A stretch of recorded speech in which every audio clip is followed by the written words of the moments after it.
Are you ready? Can crush us. It don't really get no better than this the podcast that you're looking for if you're really heavy into wrestling. Hosted by the Mark. Energy that's so amazing. Gotta keep it entertaining. Rep the Can Crusher Nation. Yeah, you know what's going down in the ring. Lights out when you hit a ding ding. Knock them out like boom bada bing.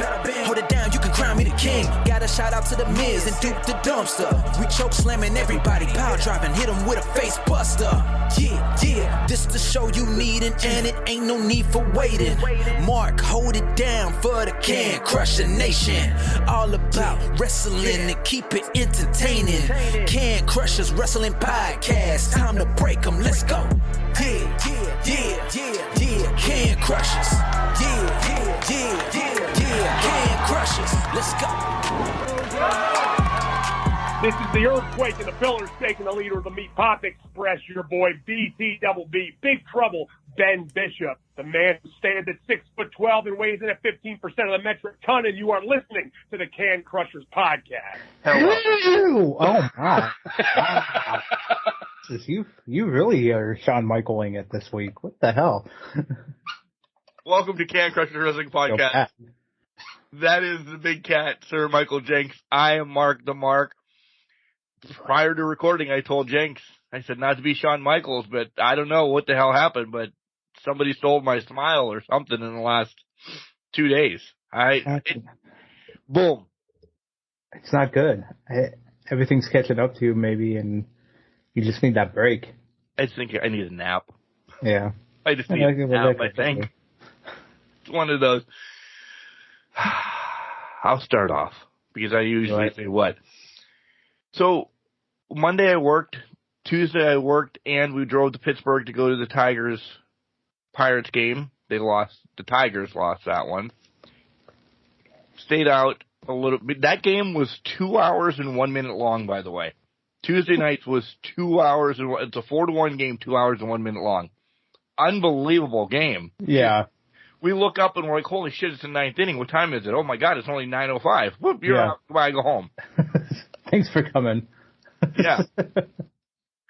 So then we went back to where we were staying, and we had, oh, by the way, cherry vanilla Captain Morgan. Have you had it? No, wait, there's a rum that's cherry vanilla flavored? Yeah. Oh, I've never had that. Never even heard of that. Yeah, we had it in some Sam's Cola or somebody's Cola, Doug's or anybody's Cola. But, Bob's Cola. Yeah. Oh, my goodness. Goodness gracious. It was delicious. Yeah. Kelly, myself, and her brother, because I dropped off the Padlanos at their house. I went back there, and myself and Joey polished that bottle off pretty quick. Well, I mean, if it's cherry vanilla, you can't go wrong, so. Right. So look that up. Definitely will. Woke up Wednesday, went to, I don't know, somebody's breakfast joint. I've been there before, but everything, I said, listen, I'm in a fog right now.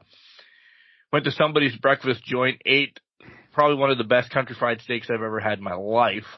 When I go to breakfast like that in Pittsburgh or wherever I am, the only thing I want is country fried steak. I don't understand it. Like, I love me some Max is just, both of these two, by the way, allergies have hit. Runny noses, boogers hanging, They're on their drugs, so we'll see. At least yours take theirs. Kimberly Stock will not take his medicine at all. And we have to do the liquid. Stuff? He doesn't like it. He'll eat around it. Then we got moved up to the liquid. Now he runs and hides. The dog's 7 pounds. He's a little squirt. He can hide under beds and things, and you can't get to him. So it's like you pick your battles with him. Like, can you get him? Can you not? Because it's the syringe and everything, and he will not stay put for it. So I'm just saying, I'm blessed that you can Max and them stay. But that if it's food, they'll eat it. I can hold it to anything. Same with Bailey. Her monthly medicine for heartworm, I tell her it's a treat. She'll eat it. She has no problem. These two. Where was I? Allergies. Because Max was just ripping himself apart. So Wednesday's game starts at 12:35. 5 o'clock. So I went from the fastest game in the world to the slowest game in the world. But the Tigers ended up winning that one. Come home, go to bed, go to work and everything. Took a half a day on Friday to go to. This is probably my best thing of the week. Is finally our local, the guy that I know's fruit veggie stand opened. And that's half the reason why I left early today, to be first one in line to get my case of peaches, which are amazing. Have eaten, maybe this is some of the reasons why my smile went away too, is I've eaten 8 peaches so far today. You know what that's going to happen, right? But they're so good. So I've eaten 8 peaches so far. We've cut the watermelon up. We cut the cantaloupe up. That's amazing. We got cucumbers from there, and Kelly mixed it with like dill and mayonnaise and like all this dressing, which is phenomenal. We just have so much freshness of the fresh in the fridge now. It's amazing. And then I stopped at the beer store, and if you guys remember when I was in Akron, about a month ago, I was talking about the Mango Cart beer that I had. Well, I found it. Nice. Everywhere in the last couple of weeks looking for this beer, and it's the closest beer store to my house. Just what we call them down here, but yeah. And it was the first one you checked that too, right? It was the very first one I checked. He just didn't have it at that time. So that's fair. Got the only 12-pack they had, but I already pre-ordered 2 more 12-packs to have in the hopper, and then we'll see. And then Mr. Jenks, though, this guy, copycatting, huh? Well, you made it look so good. I had to get some mango rays for myself from Southern Tier. It's really good. This is a very good beer. I wish I had more of it. I only have a 6-pack, and this is the first one I've taken out of it, so this was live reaction time. So when you popped it for me was your first drink? Yeah. Nice. Yep. On the flip side of it, I also already bought into the pumpkin beer season, so it's already done. I'm full fall right now. Football started on Thursday night. I've gotten a pumpkin beer. I'm full fall. I have a hoodie on recording the show right now. I do too. But, well, you do too, but, I'm full fall mode in 77-degree weather up here. So. You already have pumpkin beer in your house? Yep, and I already cracked one last night. Pumpkin? No. They had Johnny Rails from Erie Brewing Company, which is a very good pumpkin beer. But, that was the only one I could find at the place I went to. It was our grocery store. They don't have a great selection, but I stopped there and I'm like, oh, mango rays. Oh, Johnny Rails. This is happening. Double fisted. But, you heard this last year. I cannot do it until September. I used to be that mindset, and now I'm like, you know what? Fuck it. I don't care. I don't give a shit. It's fuck it. Because I'm like, whatever. I only got 3 months to enjoy it anyways before they start bringing out Christmas ale and Christmas stuff mid-October anyway. So I'm like, I'll enjoy it for a couple months. I'll get tired of it and then drool at the mouth for it back in probably January, February timeframe when they no longer have it anywhere. So why don't you do, I'm probably holding one of these 12-packs of mango for March. Yeah. That's what I'm thinking. I would, but here's what's going to happen. I'm not going to want it in March. You know what I mean? It's going to be like, nah, that's all right. It can sit. It's not going to feel right. Spring beers out in March then. Exactly. You got the spring beers out. You're starting to get into the wheats, the mango rays type beers in the fall and summertime. I'm not going to drink the pumpkin beer every day or anything like that. It's going to be spread out. But last night I'm like, I want pumpkin beer. Football just came on Thursday night for you guys. Might as well crack it. First game of the year, even though it's preseason and it was the Browns and Jets. I'll crack it and just watch. I watched into the second. I know I fell asleep at some point, but yeah, got into the second quarter and then kind of dozed off a little bit. But I did nothing. Not in half a second of it that I watched. And it's not that I forgot that it was on or what. I don't know what we ended up doing. There was something on that the whole family was watching. No, that's fair. Have it be whatever. But yeah, and I'm like, oh, it's bedtime. I'm not turning this on now. Well, you didn't miss much, so don't worry about it. I mean, I did miss Israel Abanikanda scoring touchdown. That is true. He did score. Yep. So yep, that was probably it. Everybody else was sitting, or first string was out within 5 seconds. I don't know if I'm really all in on the Hall of Fame game, no matter what, just because they really don't play that game. No, they don't. I think I only watch it because it's football for the first time in 8 months. I know you can count USFL and XFL, but NFL season, it's like, that's football. And now it's counting down because you saw the previews for Big Ten football on NBC, which first game on NBC is West Virginia, Penn State. I didn't realize that, or maybe I forgot about that, but that's the first NBC game is going to be West Virginia and Penn State. Yeah.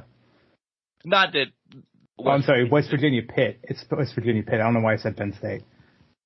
That's third week of the year. It's the third week, then it's September 2nd. So maybe they are playing Penn State. Let me look. Yeah, because Pitt starts against Wolford, and then they play Cincinnati, and those are at home. And then the 16th is when they play West Virginia. Oh, is it the 16th? Then it's definitely it's Penn State. Sorry, guys, I'm all over the place. This mango race is going straight to my head. I'm going to have to stop drinking. So right. Or drink more. And maybe drink more. We'll see what happens. 4 predictions as we get to SummerSlam predictions at the end of the show. It's already about right there, so this is definitely going to be more consumed tonight. So. Oh yeah, I popped this one right before we went on too, and it's about right there too. So how was your week? Do you still have a smile? You know, my smile's here, although the tan lines around this, whatever the fuck's going on here with the sunglasses and that, it's fantastic. Week was fine. I went to a baseball game, went to the Seawolves on Wednesday through work. I'm wearing my lovely Pepperoni Balls hoodie that I got from there. I also got one other hoodie that I will wear next week so Mark, you can sit on that one. Probably don't have to think real hard about it, what it is, but, went to the game, enjoyed that, ran into old coworkers and that, obviously running around Pie Man and, Joni Finance. No, Golden Pipes. Although he wasn't on the pipes when I heard the radio broadcast. So I don't know if he was just hanging out in the booth, letting the interns do it like he did for you. But, it was a good day. It was a solid day out in the ballpark, enjoying that. Otherwise, this week has just been same shit going on. There's just something happening every night, and it's kind of utter chaos for the most part. Maybe that's what it is, that there's just chaos right now. And this week I have SummerSlam and a day off this weekend. So, excuse me, that's probably what I really need just to, boom, because then next week back to high ground is Summer Meltdown's coming. You guys saw that I was accosted. You were assaulted in the middle of a parking lot. Yeah. You got to hire security, man. I don't know what to tell you. We got to get the APA. Where do we find Bradshaw and Farouk? And Farouk? Yeah. I am not a wrestler. I don't know why he went after me looking for the dude. Fletcher Young is just a bad guy. He's a loose cannon. He is a loose cannon. Fletcher Pillman. He is. So that's been the week. Couple baseball games in here and there to do nothing. I'm hunting, I'm playing baseball, I'm playing wrestling, I'm playing all of that, but I'm still looking for something. Yeah. And Doom was out a while ago. And Kelly's brother has it and didn't like it, and he always still buys the copies, the CDs. And he's like, "Do you want it?" And I said, "Yeah, I'll dabble in it." I played Doom for years. He's like, I love the story. He's like, I just didn't like the game. I'm like, okay, I'll try it. He's like, whatever. And I forgot to bring it home. I don't know. I want something. I want something that's going to suck me in over the weekend. Maybe I need to pull the Odroid back out and go old school and maybe some WrestleFest or some of those random wrestling games that I haven't played in a year or so again. That wouldn't be bad. I mean, that'd be something to get really sucked into. I'm trying to think. They play Barbie on Nintendo, too. Barbie's hot topic right now. Well, yeah, I mean, Barbieheimer is taking the world by storm. So, you can be a Barbie girl in the Barbie world.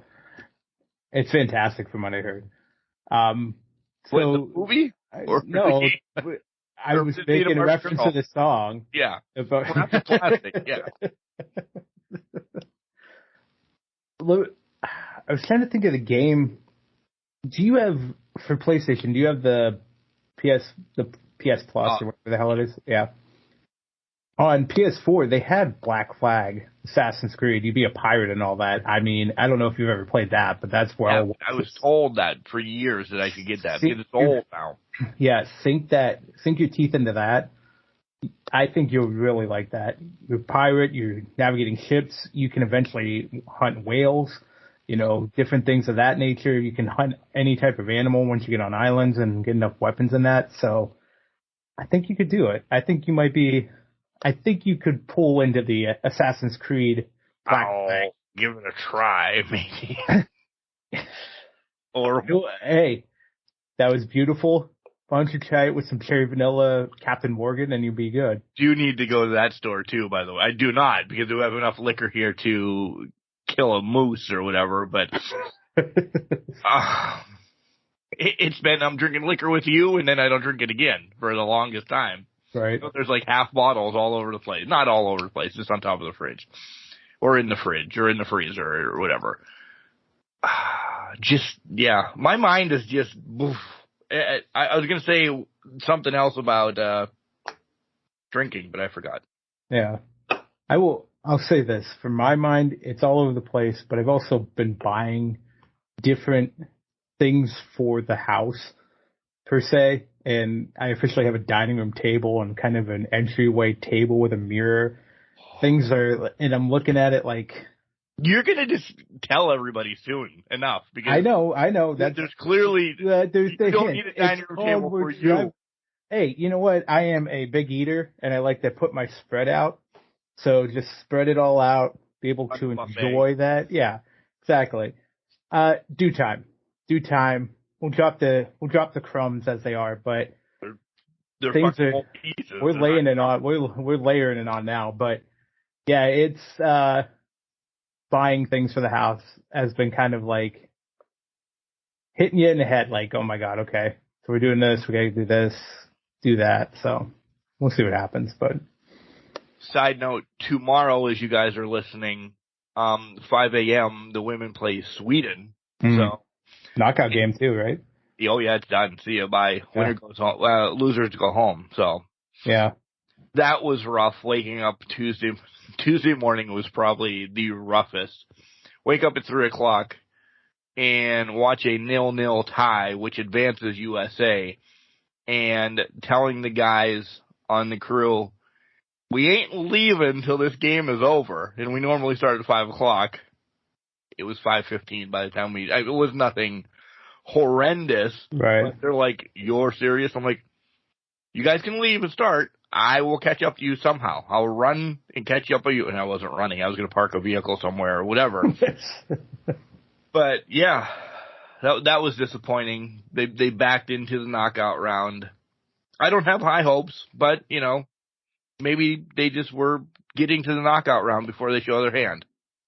Is that why you've lost your smile a little bit? Because you were on the USA train. Hard, and now it's kind of fallen off because past two contests, it's been more or less like they were there. It's a little bit of dropout. Yeah, it's a little bit. They were there, they showed up, and they made it to where they needed to be. So yeah. Like I said, maybe the schemes or something were. I don't know. We'll find out. You'll find out next week. He'll either bitching or still super tired because there'll be a couple games next week if they win Sunday. Yeah, that's true. Hopefully you don't lose your smile there, bud. That's all I'm going to say. Right. You've lost it this week. Hopefully it grows back for SummerSlam and then it keeps going forward. I'm super excited for SummerSlam, honestly. There's one or two matches, and when we get to it, I do have a few things to say about it because I'm kind of crotchety about one thing too. But I'm sure you know what it is. But we do have some sad news. Yes. And we have to raise our beers to adorable Adrian Street that passed away and Pee Wee Herman. People are like, this is a wrestling podcast. Why are you talking about Pee Wee Herman? Because we'll talk about him first. Showed up when there was guest hosts and just this, doing that, and everything. So he was part of wrestling. He was part. I mean, he was part of my life forever. Cherry, Secret Word, and all of that. Mine too. Yeah. But just being part of wrestling, probably a weird person, and God rest his soul, somebody weird to bring into wrestling. Like, the guy is no bigger than this microphone right in front of me, but he was a hot topic. He was pop culture. He was everything in that time. Pee-wee's Big Adventure, I haven't watched it since he passed. And maybe that's, I'm shooting myself in the foot for that, for not watching it since. But, maybe that's what I do tomorrow, since no family's here before SummerSlam. I think that's a nice thing to do, because you're right. He showed up, gave some memorable highlights to those guest host spots, because some of them very forgettable. He made it shine. He turned Big Show into Big Pee Wee Herman for the night too. So Paul Rubens, outside of things that have happened, he's done a lot for the world of entertainment, in the world of professional wrestling in some regards, making it highly entertaining. He showed up in a segment with The Rock. I mean, you can't get any more bigger in WWE or wrestling as a whole. And he's also easily recognizable. The red bow tie, gray suit, it stands out in the room. You don't even need high heels, the white high. Yeah, it stands out like nothing. So it was very sad to see him pass. I remember Pee-wee's Playhouse a little bit when I was younger. All of that. It sucks, man. It does stink seeing him pass. And raising a beer to him tonight. Another person we're raising a beer to is adorable Adrian Street. Very flamboyant. He was Adrian Adonis before Adrian Adonis. He was Ric Flair before Flair. He was just there. And I'm not going to lie to you and say, oh yeah, I remember all his matches. I don't. I only watched his match when we were doing the tape trading thing back in the day when, my buddy here would send me this and I would send him that, and we would just watch Adrian when he would come over to the States and wrestle.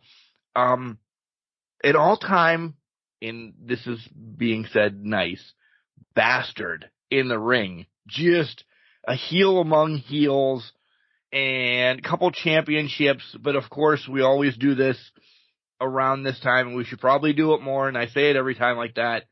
Went in as a Cauliflower Alley, honoree and everything like that. So if you guys can donate or want to become a member, Cauliflower Alley Club is the way to go, because it helps with injuries and funerals and anything that old professional wrestlers are having problems with. The Cauliflower Alley Club does do all of that.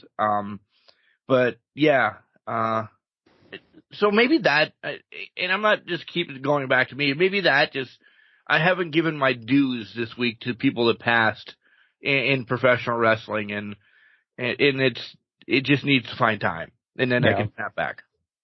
No, that makes total sense, and obviously, you guys know, I haven't seen pretty much anything of his career. I've heard of him, but haven't seen anything of him, but he did leave a mark on the industry. I mean, just some of the accomplishments, because I was pulling it up. He was on PWI's. He was ranked 171 out of 500 in 1992, which was amazing in its own right to make the PWI list. And that's older in his career. Yeah, that was way older in his career, because I think at that point he was 52, I want to say, because I think he was born in the 40s. He won Meltzer's Best Gimmick Award in 1986, so he was relevant in the 80s. You mentioned Cauliflower Alley Club. He was their honoree in 2005. Did a lot of work in NWA, won the America's Heavyweight Championship, won the tag team titles with Timothy Flowers. That was twice. He has a list of accomplishments that many people, if you watched NWA, you knew he won those or you knew of him. He was in Mid-South for a stint, had a television title run at that point. So he was big into wrestling. He was big in the wrestling world. He was a part of it, and he really led. He had more influence than I think a lot of people realize, because especially people of my generation, you only know what you see in mainstream media. If you're a fan that just watches what's on TNT, USA, Spike, back when WWE was on Spike, things of that nature, you would never see anything like Timmy or like Adrian Street, anything of that nature. You would never see anything of it. You would never hear about it. So to get that, I think he made a big enough impact to at least be recognized by Meltzer, by PWI, by the NWA in general. So we have to tip our hats to him, because he did a lot for the industry that a lot of people don't realize. And you mentioned some people, Adrian Adonis, Ric Flair, he was that guy before them. They took it to a national stage, but he was the one that kind of held that own and held that persona for a long period of time before them. He was, remember, did you ever write to superstars or baseball players, send them a card, send them something, and ask for like an autograph or something? Yeah.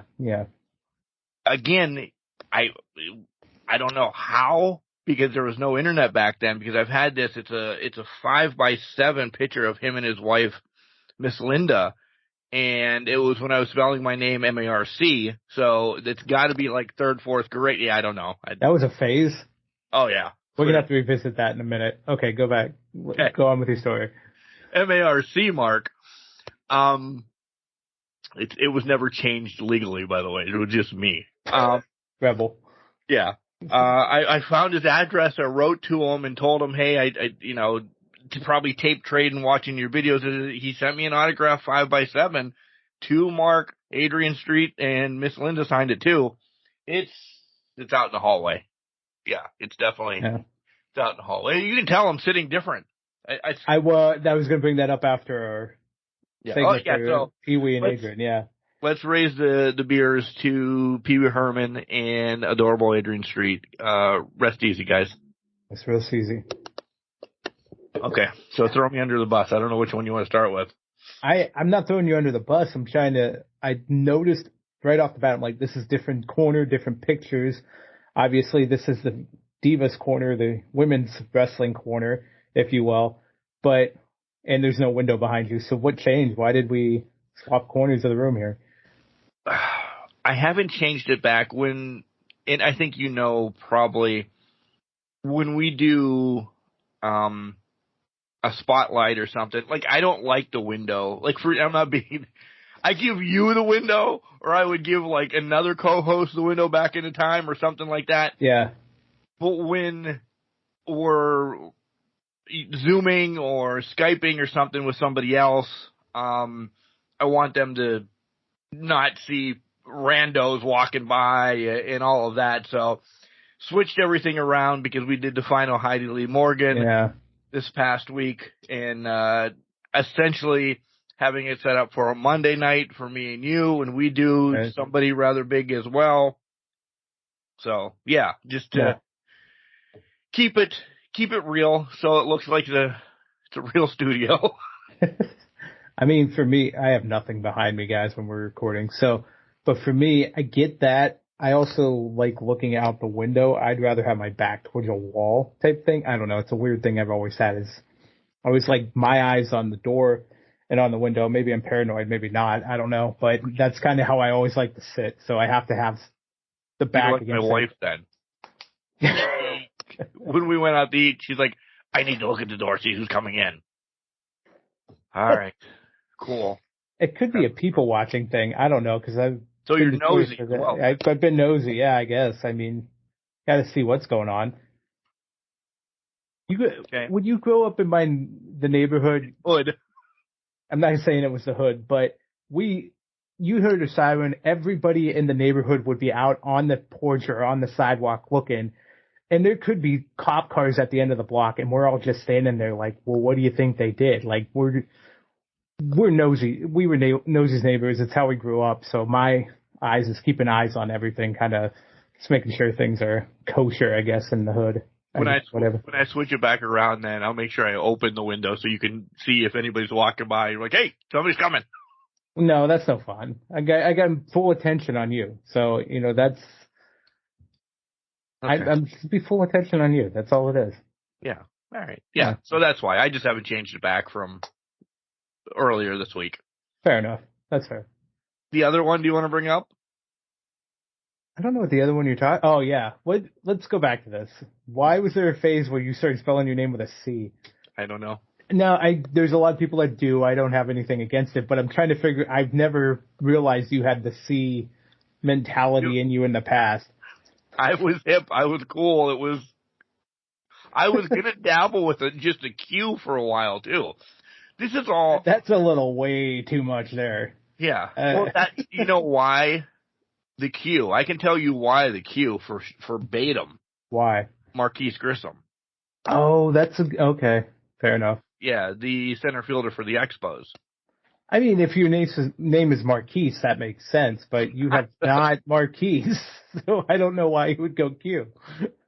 I get that. All right, and I don't know why I went C. I'm the only Mark was in my class and anything. So it was just, and I would do it on papers, and teachers were like, "What is this?" I'm like, "I'm spelling my name with a C now." So much confidence. I was a fucking idiot. That's why. I feel like you're just like somebody pissed you off at home, and you're like YKE. Yeah, exactly. Like I just feel like somebody pissed you off at home. And you're like, you know what? Fuck you. I'm gonna spell it with a C now. Show you. Yeah. So wait, that lasted 2 years? 3 years? Like middle of third to middle of fourth. So maybe a 1 full year of that. Nobody in the family acknowledged it, by the way. Yeah. Well, that's fair. This sounds like the time I became a Steelers fan for 6 months and then regretted my decision on that. It was after Washington, became a Steelers fan, was like, nah, this isn't for me. Didn't want to become a Browns fan, so then I ended up becoming a Tampa fan for multiple reasons, but it was All-Star for sure. All-Star T. Also, when I first saw actually it was with the Creamsicle, so it wasn't that. It was All-Star. And I think it ended up being Mom went to a Buccaneers game when she was with work. And she had flown down early. She could go to the game. She said it was the worst experience of her life because it was 95 degrees in September in fucking Tampa, Florida. But she brought back some Bucs memorabilia and it fit. I was like, this is my team. I think this is my jam. So, yeah. So it was a whole progression with that. But yeah, there was a time where I was a Steelers fan and I don't know why. The dark history. I know you're a Steelers fan, but I am. I was for 6 months one. But you'll see when I was a youngster, like again prior to school, I had a lot of Cowboy stuff. Okay. Because didn't know football. There was family members that were football. My godfather lived in Arlington, so he sent me up the Riddle little kid uniform. So I had that with Danny White. I did like Tony Dorsett all the time, so that kind of transitioned into Pitt as well. I was going to say that's a Pitt Panther right there, so that made sense. Yeah. And then when I discovered football, like, hey, I like this. Again, I liked the Steelers when they were bad. Yeah. Todd Blackledge, man, I was the next coming of Joe Montana. I like bad players sometimes. Kwame Brown, Todd Blackledge. Hey, Kwame's a legend, okay? And Todd does great football. Does great commentary on football now. There was a time I was a Packers fan, but it was only long enough to get a Favre jersey, and I'm proud of that fact. I had Favre. It was better than the Washington jersey I had. Could you guess the quarterback I had? Mid-90s. Mark Rippon. No. Doug Williams. No. Don't think that good. Don't think that good. They're not that good. I'm out. Gus Frerotte. And a lot of you are like, who the fuck is that? Exactly. Look him up. Look him up. Washington, Minnesota, Yeah. Back up. Back up. Back up at best. We started 1 season maybe with him, 2. Probably. Yeah. Yeah. Hot topics in wrestling now. That's not the hot topics. I don't know what the... Right? There's one that I'm holding off on because it's linked around SummerSlam and a match. So I'm going to hold off on that because I want to go off when we're talking about SummerSlam. Other than that, the one that I want to bring up is Fight Forever is getting shit on big time. Big time because of the DLCs aren't coming out. Where the hell is Stadium Stampede? Yeah. People are having... I still play it. Listen, I'm still playing it. Still, I'm still close to 200, and I still haven't gotten Owen Hart. So we just had a natural disaster. That's why you had a little bit of a riff in there. I don't know. I think Erie had an earthquake, and we lost all service for a while. Yeah, we're going to go with that. Erie had an earthquake. It wasn't because somebody didn't plug in their computer all the way. Nothing of that nature. That is a misrepresentation of facts. So what were you saying, Mark? Well, I was just saying that, like, I'm close to 200 matches, don't have Owen, da-da-da-da-da. Like, I think you actually have to be people to get people. Like, there's just so much intricacy in this game that I'm not aware of. Like, I've also read that you can get Brody, because I don't have Brody Lee yet, because I'm not playing the storyline again yet. But if you play with Wardlow, maybe you can get Brody Lee faster by losing a match and winning a match and then doing it. Like, there's all these scenarios out there. I just want to play the game. And I love the game. I will still wave that flag. I love the game. There's still hours left for me to continue to play. I do wish the DLCs would come out. In Mark being Mark, fuck, I bought a season pass. Just unlock everything for me. That's the way Mark wants it. Well, and to me with the DLCs and that, feels like they're trying to build them. The time between release and when the DLCs come out was their time to build them. Right. So they haven't gotten that far yet, which, whatever, that is what it is. I agree. Oh, yeah. Yeah, right. I think with the Stampede and all that, I think they're trying to take on a lot more than they can chew, because remember, this is not produced by a professional studio. This is produced by Kenny, Aubrey, some other internal people that they've, I think, pulled into this to kind of help develop these things. So it's taken a while for them to kind of get just busyness, probably getting them behind the 8 ball with it. To your point, I think for them, this is reminding me of No Mercy. There's so much intricacy behind No Mercy too when you were trying to unlock people. Like Brody Lee, you have to do a Dark Order storyline. You brought up the Wardlow thing to get it faster. Hell, even Paul White, you have to beat him, and there's people saying, well, this is how you beat Paul White, and it's a glitch in the system, or just getting him DQ'd somehow, or counted out. It's that type of thing where, to me, it's kind of exciting in that aspect of when we're unlocking and we know people are there to unlock. That's the excitement level of, okay, this is like No Mercy. This is like No Mercy. Like when you had Andre and you had to survive until the 101st entrant in No Mercy, or beat him in a storyline where you had to branch off 45 different ways specifically to get to Andre and beat him to get Andre secured. There's just so many plays in on that. I get the feedback from the people, but at the same time, I'm just here living life. I'm like, I got a great wrestling game that I want. The arcade mode. Yes, I play mostly no DQ, false count anywhere, or exploding barbed wire deathmatch. Right. But that's where it is. It's just, that's the excitement to me right now. It's just kind of, I'm going to play those modes to death. Then I'll jump back into story mode, and then I'll jump back into those one more time. So I think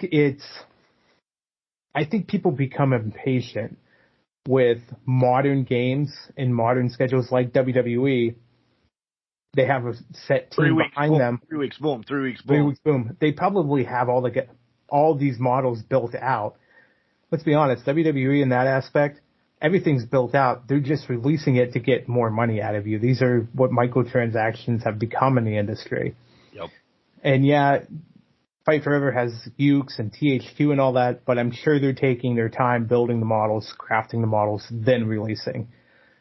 And to be honest, Stadium Stampede was announced. There could be a lot of glitches right now with that, and they're trying to sort those out before they release it. To that point, give us some visibility. Just give us some what's going on. Let's see Adam and Kenny playing it backstage or something. Exactly, yeah. Right? I want to ride this fucking bull through everybody is what I want to do. So do I. I want to get a fucking bull, horse, whatever you got. I'm hoping at one point I can use the, do you remember in the first one where they got the paint machine and he rolled it over, I think it was Jericho or Sammy or something like that? I want to be able to do that in the game, you know, that kind of fun stuff to make it happen. So it takes longer. Run over Sammy Guevara in a golf cart. Yes.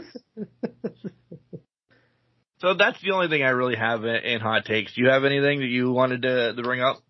No, I think I'm on the same page where I think you're going with what we're going to talk about later on with a certain match and that. So no hot takes here. It's just, let's do it. Let's get into the week. All right, let's get into the week. Collar and elbow. We have a promo code. This is condensed. It's Can Crusher save 10%. Where can they find us? They can find us on Spotify, a bajillion other podcasting networks, but Podurama is definitely the main one you can find us on, with a lot of other podcasts out there for your listening pleasure as well.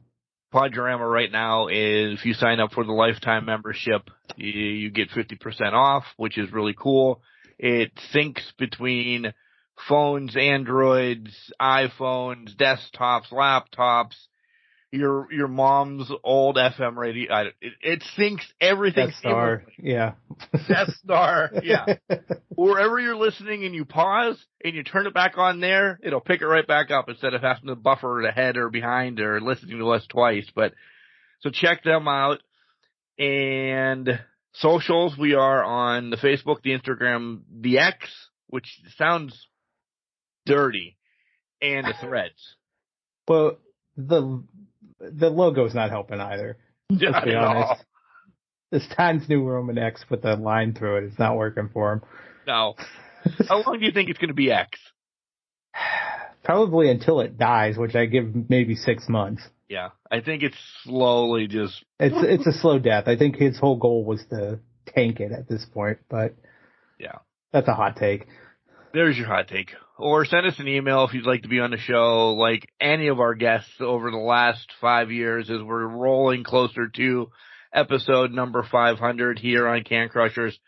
cancrusher69@gmail.com. And Mr. Jenks has a phone number, I'm sure. Yeah, you can call us at 814-299-6687. Leave a 3-minute phone call with your beautiful memories or congratulations or just flip us off and tell us to go fuck ourselves on the hotline there for the 500th episode. I mean, you know, whatever floats your boat. There's going to be a phone number of dead silence for 3 minutes, and we wouldn't know, but the person's just going to be holding their finger up to the phone. Yeah, that's it. Holding their finger up to the phone or just saying, fuck you. Very, very, very sultry into the phone. Go fuck you, fuck you, fuck you. It's like the Michael Myers theme song, except it's fuck you instead of kill you. Right. Or kill. Here comes Al Snow to tell you more about Collar and Elbow, and then when we come back, we're going to start with the week of AEW, which was, and then we'll slide into segment 3 of WWE and our SummerSlam prediction. Wrestling. A love and a passion we all share. I've started a wrestling brand. The wrestling brand. A brand founded on the aspects of wrestling. 2 entities working together to create a product that connect emotionally for people everywhere. Collar and Elbow is the brand. Passion and love for wrestling is the drive. I am Al Snow, and this is Collar and Elbow, the wrestling brand. I'm Loverboy Timothy Flowers, And I'm Dash and Chris Ringrose, and we are the sexiest tag team in professional wrestling, the Brothers of Seduction. And you're listening to the Can Crushers Podcast. Welcome back to Can Crushers, guys. Mark and Mike getting ready to talk about some all-elite wrestling. Be elite. Be elite. Yeah. Rampage fucking blew. I normally don't say that. The only thing that carries forward to the next week to come is Big Bill and Brian Cage won that tag team battle royal, which was a cluster. Yeah. Other than that, Commander against Kip, these are all AEW dark matches. They're putting on a show. The Kingdom against a couple no-name really guys. Yeah. Even Rose and Shido was kind of like, okay. Yeah. Yeah. So, there's Rampage. We get to Collision again. I'm telling you, Collision is definitely, really for me right now, is where it's at. Buddy and Andrade, it was going to be hard-pressed to beat that match. Oh, yeah. Granted, the main event was great within itself and all of that for the others. This was just, why was this on a Saturday night freaking normal show? It should be All In or a pay-per-view or something. Just, what? I don't know. I didn't understand that. You could have had, I would have pushed this, my thoughts. This is saying how good it is. Buddy Andrade at All In, and then Malachi Andrade All Out. Wow. Yeah. And have the same whatever you're going to do with it. This was now, and then you're going to get Malachi and Andrade at All In. Granted, that's going to be amazing too, but I really did love everything about this match. They used the ladders great. They used the handcuffs. We're very heavy on handcuffs now in wrestling. Yeah. That's a big thing right now, again, is handcuffs. I didn't know if Julia needed to push, though. Like, the physically push. I felt bad for her. She looked like she knew it was coming, but and I know she ran into Buddy, but it still, to me, it looked like it caught her off guard, and she took a harder bump into somebody than she was expecting to. Yeah, it seemed like she was trying to brace. I think she was trying to brace, like, the whole beginning of that interaction was brace herself for the push at some point, but then when it was time for it, she kind of put too much behind it, and that's what carried her into the table more than Buddy falling into Buddy and knocking Buddy out type thing. Yeah. Like, I get the point of the spot. In hindsight, it was perfect. In hindsight, it made sense, but at the same time, it was like, you knew it was coming, and it just, to me, it should have been more of, maybe this is just me being sadistic, but just let her take the push and get to the table. But again, the way the table's set up, that's a veteran type maneuver to get into the table properly. So maybe that's why they had to kind of make it look a little janky at the end to kind of make it work for that. Touche. I didn't even think of that. Yeah. Yeah. But she bounced back. She's fine. You liked the match, though? Oh, I love the match. It was fantastic. To your point about the ladders, a lot of ladder matches seem to be like copy-paste type moves. Like in WWE, it's very formatic. That doesn't mean it's not fantastic or they pull off some great things. Like we were gushing over Money in the Bank last month, rightfully so, but there's always certain spots that kind of hit and you're like, okay, well, this spot came in again. This spot did this again. For Andrade and Buddy, they did spots you expected to see at an Andrade match, a sunset flip powerbomb onto the ladder, but they took it to the next level. They took it outside the ring where it's a lot more dangerous, a lot more like, oh my God, if the ladder moves like we've seen bajillion times, they're crashing in a very bad impact. So they took a lot more higher risk with it, and they had a little bit more reward with it as well. So I think that kind of paid off in their way a little bit with that. But overall, it was a great match. Are you ready for Miro to do more? I've been ready since he came back. Actually, it was 6 months before he came back. Well, way before he, but get away from Solo, Aaron Solo and the QT. Like, get him into a feud now. Give him an actual person to feud with. Like, let's get Miro off and running. I get they want to build him back up. I don't think you have to. I don't think he needs it. There's no way to do that. There's no way you need to do that. Mm-mm. So he's got the rocket right now. Yep. Darby and Suzuki, this didn't hit for me.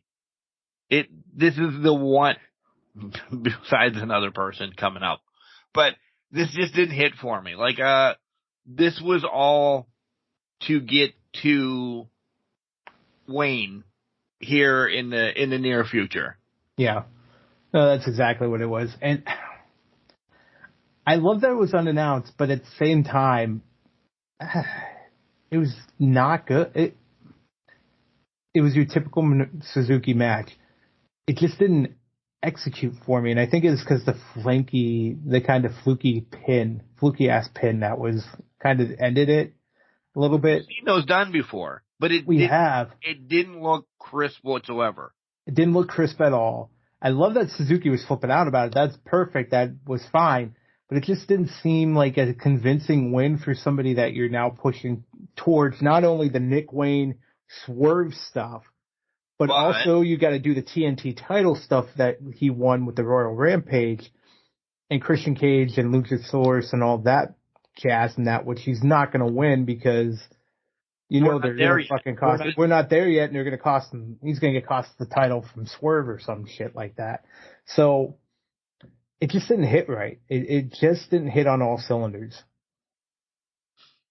I got to see Gravity in his full fucking force. Yeah, he hit hard, didn't he? God. I was so happy. Now that it happened 2 weeks ago when my TV went black for that 5 or 10 minutes and then it came back to MGF and whatever, I wish it would have did it again. The best thing about this match was Joe mocking. Yeah, doing the slow moonwalk away from him. Somebody is going to shit on us about this because I don't know anything about him. He could be a great lucha, wrestler, whatever, wherever he's coming from.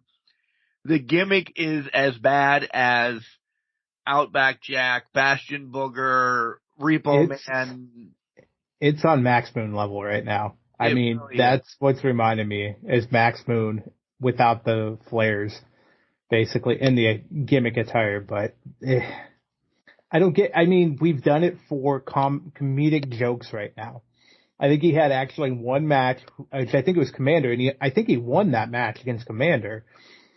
But now we've had Pac with "Do You Remember Me?" that comedy shtick, and then beats him. And now we have Joe, who walked away from him doing the moon gravity thing.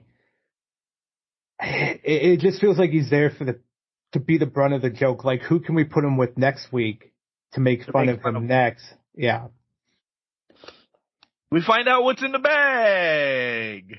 We knew what was in the bag. We knew what was in the bag, yeah. Did we expect him to spray paint it, though? No, but also not surprised. Also made it look like the X Division title a little bit, so, whatever. Right. But the first thing I thought, I'm like, oh, we're going for the X Division title all of a sudden. So this title is going to be called, MJF's is the AEW Championship, right? Yeah. This is dubbed the Real World Championship. Yeah. That, still better name than Universal. I'm going to give it that. But there's so much going on. Yeah. This was all built up for Max. This is going to be the collide at All Out. Yep. So we just have to throw. Listen, Starks is in. He's beat him twice, yes, in tag matches and this, that, and the other thing. He's not beating him for this. I don't care what this is where Starks starts going downhill again. Yep. Starks is going to fall off big time off of this one. Yeah. It's leading to Punk. It's leading to Punk versus somebody at All Out. Whether it's MJF or Adam Cole. Wednesday, we find out they're fighting at All In. To me, this should have been the All In main event, which I'm kind of surprised at, which is now making me second guess. Is Adam Cole MJF truly the All In main event? Something's not sitting right with this whole thing. And we could get they announced it that far, and not that it's that far out, but that it's that far out. That's what's making me think there's something else at play here, and we're going to have something else kind of develop where that Adam Cole faces like the winner of it. Because to me, there's no way this real world championship and the AEW World Championship Triple B are going hand in hand more than a month. Yeah, no way. There's no chance. No way. That's not how this company works. So the fact that they introduce both makes me think that we're going to have a collision of sorts. Pardon me if you want intended. When? I don't know. It just depends on when they want to cross the paths with them. Sooner than later. I would imagine directly after this match. I would think.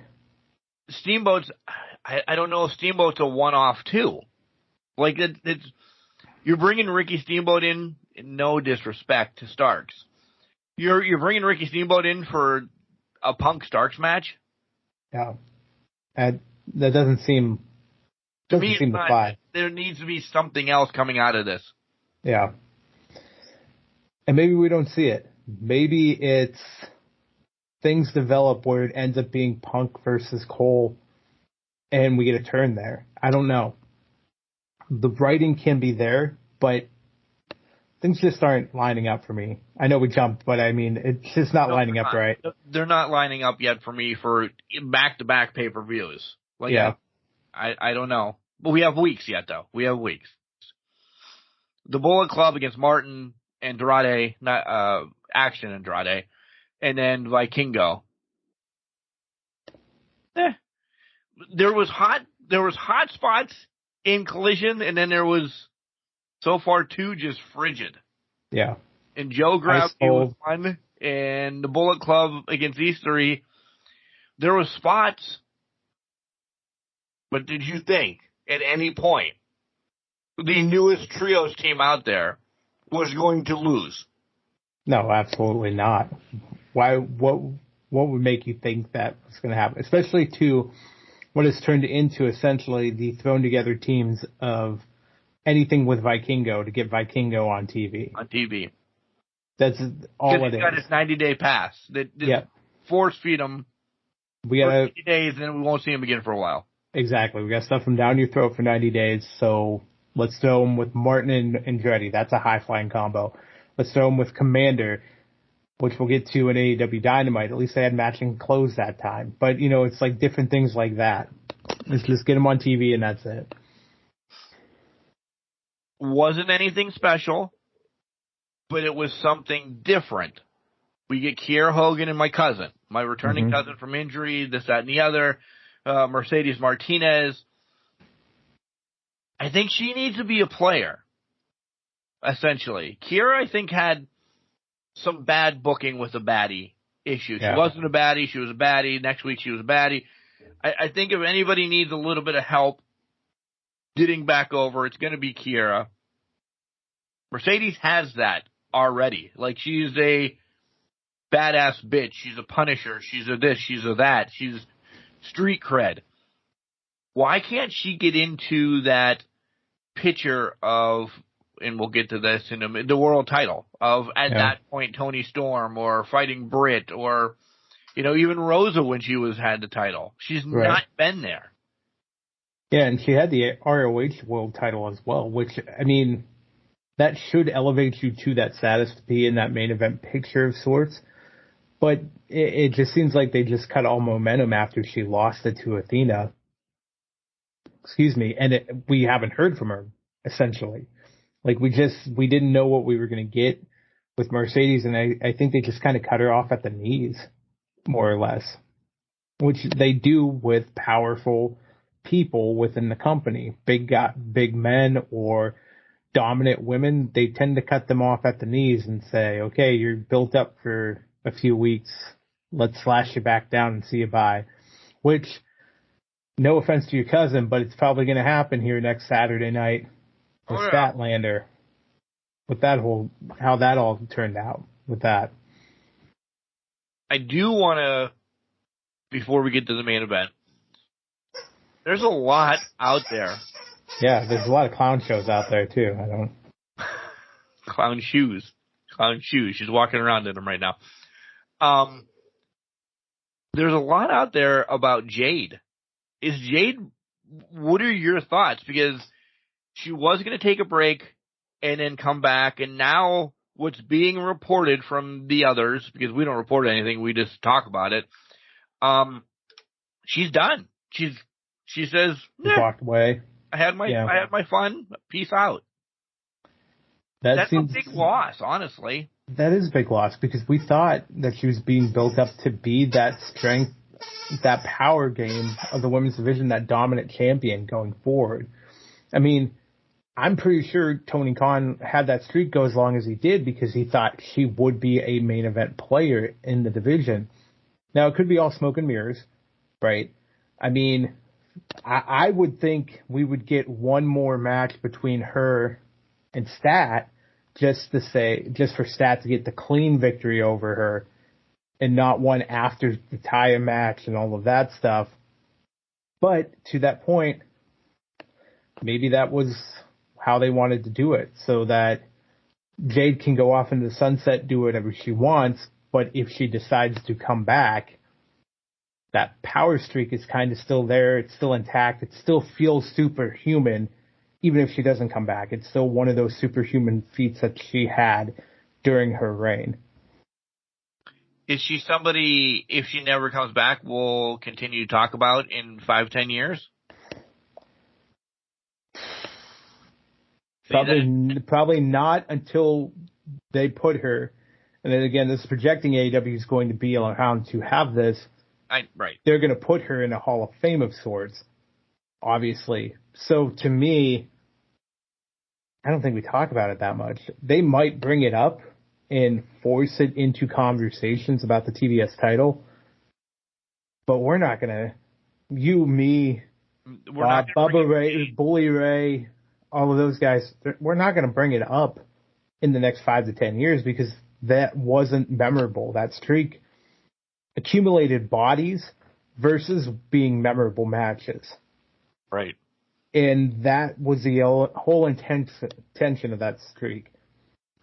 And to be fair, it's kind of how it should be when you're trying to build a big star like that. Collect the bodies, collect the victims, and then you start having those great matches as you get further into your career, especially when you start with somebody that great. Are you talking about Goldberg or are you talking about Cargill? I'm talking about Cargill because it didn't happen. But for Goldberg, I'll say it. Goldberg, in my mind, only had one real memorable match, and it was with DDP. Well, that's what I'm saying. Like all his, whatever the hell his number was, I don't remember. And that's how insignificant it is to me because, listen, we've had him on the show. It was Randy Hogan. It was Gilbert. It was Bob Smith that is always on the show. You know, It was these names that would come out, spear, jackhammer, match over in 30 seconds. Yeah. You only bring up the ones that were monumental points or something went wrong in it. So we talk about monumental points, the Raven Rules match, because he won the U.S. title. Him and Hogan in the Georgia Dome. That's obvious because it's for the world title. Him and DDP was actually his best match I think he's ever had, and they lost the pay-per-view feed right at the beginning of that match. I remember that distinctly. Yep. Nash, Goldberg, stupid cow taser by Hall. That's what ended the streak. People remember that. They also remember Regal and Goldberg because Regal worked stiff and essentially led to Regal leaving the company. Those were the 5 matches you can call out and say, those were Bill Goldberg's most memorable matches. I didn't bring up Brett and Goldberg, obviously. That's the 6th one because that one ended a career. But those are the 6 matches that you sit back and say, well, that's Goldberg's career. That's what I remember about him. You could bring in the WWE stuff, but he beat Triple H and he went roughshod over the entire chamber before he got hit with a sledgehammer and lost, Right. which was the stupidest booking decision they've done that year. But to your point, Goldberg, you remember 7 things out of his career? Jade, she lost a stat. Lost a Statlander. She had an okay match with Ruby. That's about it. She fought the Bunny 3 or 4 times. And she Red Velvet beat 3 or 4. Anna Jay 3 or 4 times. I mean, but and I hate saying it like that, but if she doesn't come back and solidify herself, this was all for naught. But to that point, let's go off that point. Probably like Goldberg, she just needed to solidify herself.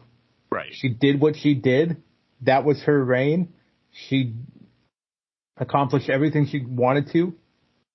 And she's done now. So if that's the case, peace out. I'll go with my husband, Brandon Phillips, and just hang out and be with my daughter and spend time with her. Yeah, good for her.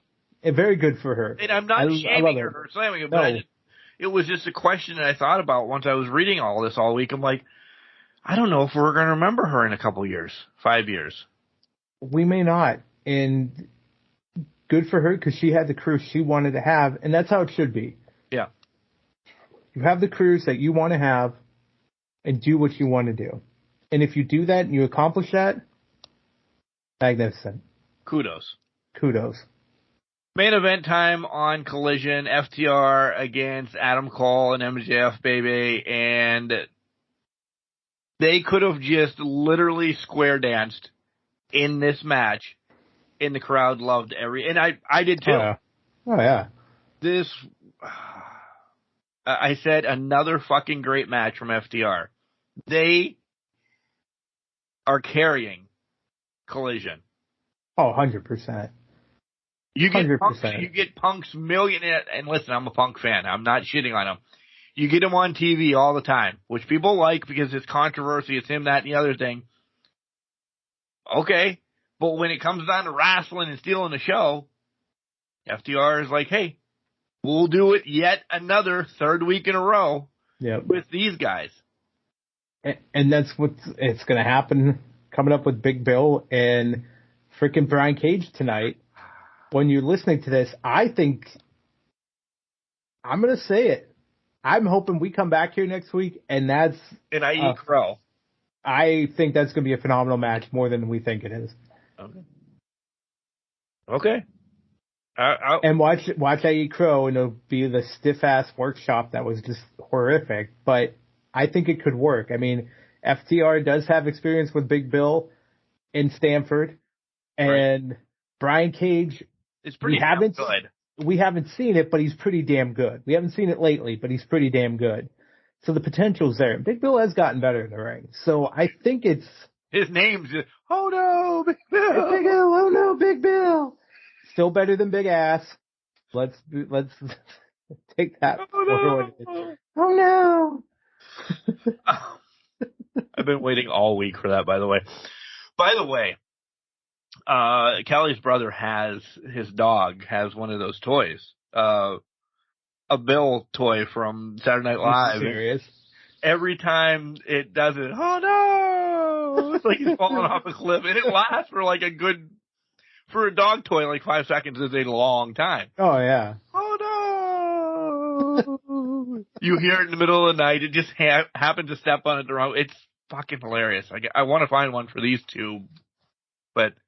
And then instantly throw it out within a week because Kelly would hate that within a week. She was annoyed with it down at her brother's house. Oh, that's why you want to get it. Yes. Second segment, I can say whatever she wants. I mean, she only listens to the first segment because just to see what we nonchalantly say. At the end of this, because the match we can't touch, it was a great match. I love how they tried getting a double clothesline and it didn't happen, and the Shatter Machine didn't really happen either. Dax was trying. We don't know because the camera angle didn't show it, but was he holding the tights to get the win over MJF? You know, it looked like it. It looked like it, but we can't say for sure, and they're not playing it off like it did. So maybe it didn't. Maybe I don't know. Yeah, I don't. You don't know. Either way, I love that there was just that much of a discussion point, a talking point. That, like, did he really have to do that to beat the world heavyweight champion? Right. And I love that MJF took the pin. Yeah. It just, from saving Adam and then building up this whole, the match was great, but afterwards sold everything they just did for me. Yeah. It put the exclamation point on it. It made it, okay, this is real. This is how we're going forward. And we're still friends afterwards. Which now, after watching that, made me think, Mark's right, Adam's turning. Because this is how you do this. Is you give them the shot, they don't take it, da-da-da-da. We go to Wednesday and we'll get there. But with this whole, we talked about this with the real world title picture, something's just not lining up.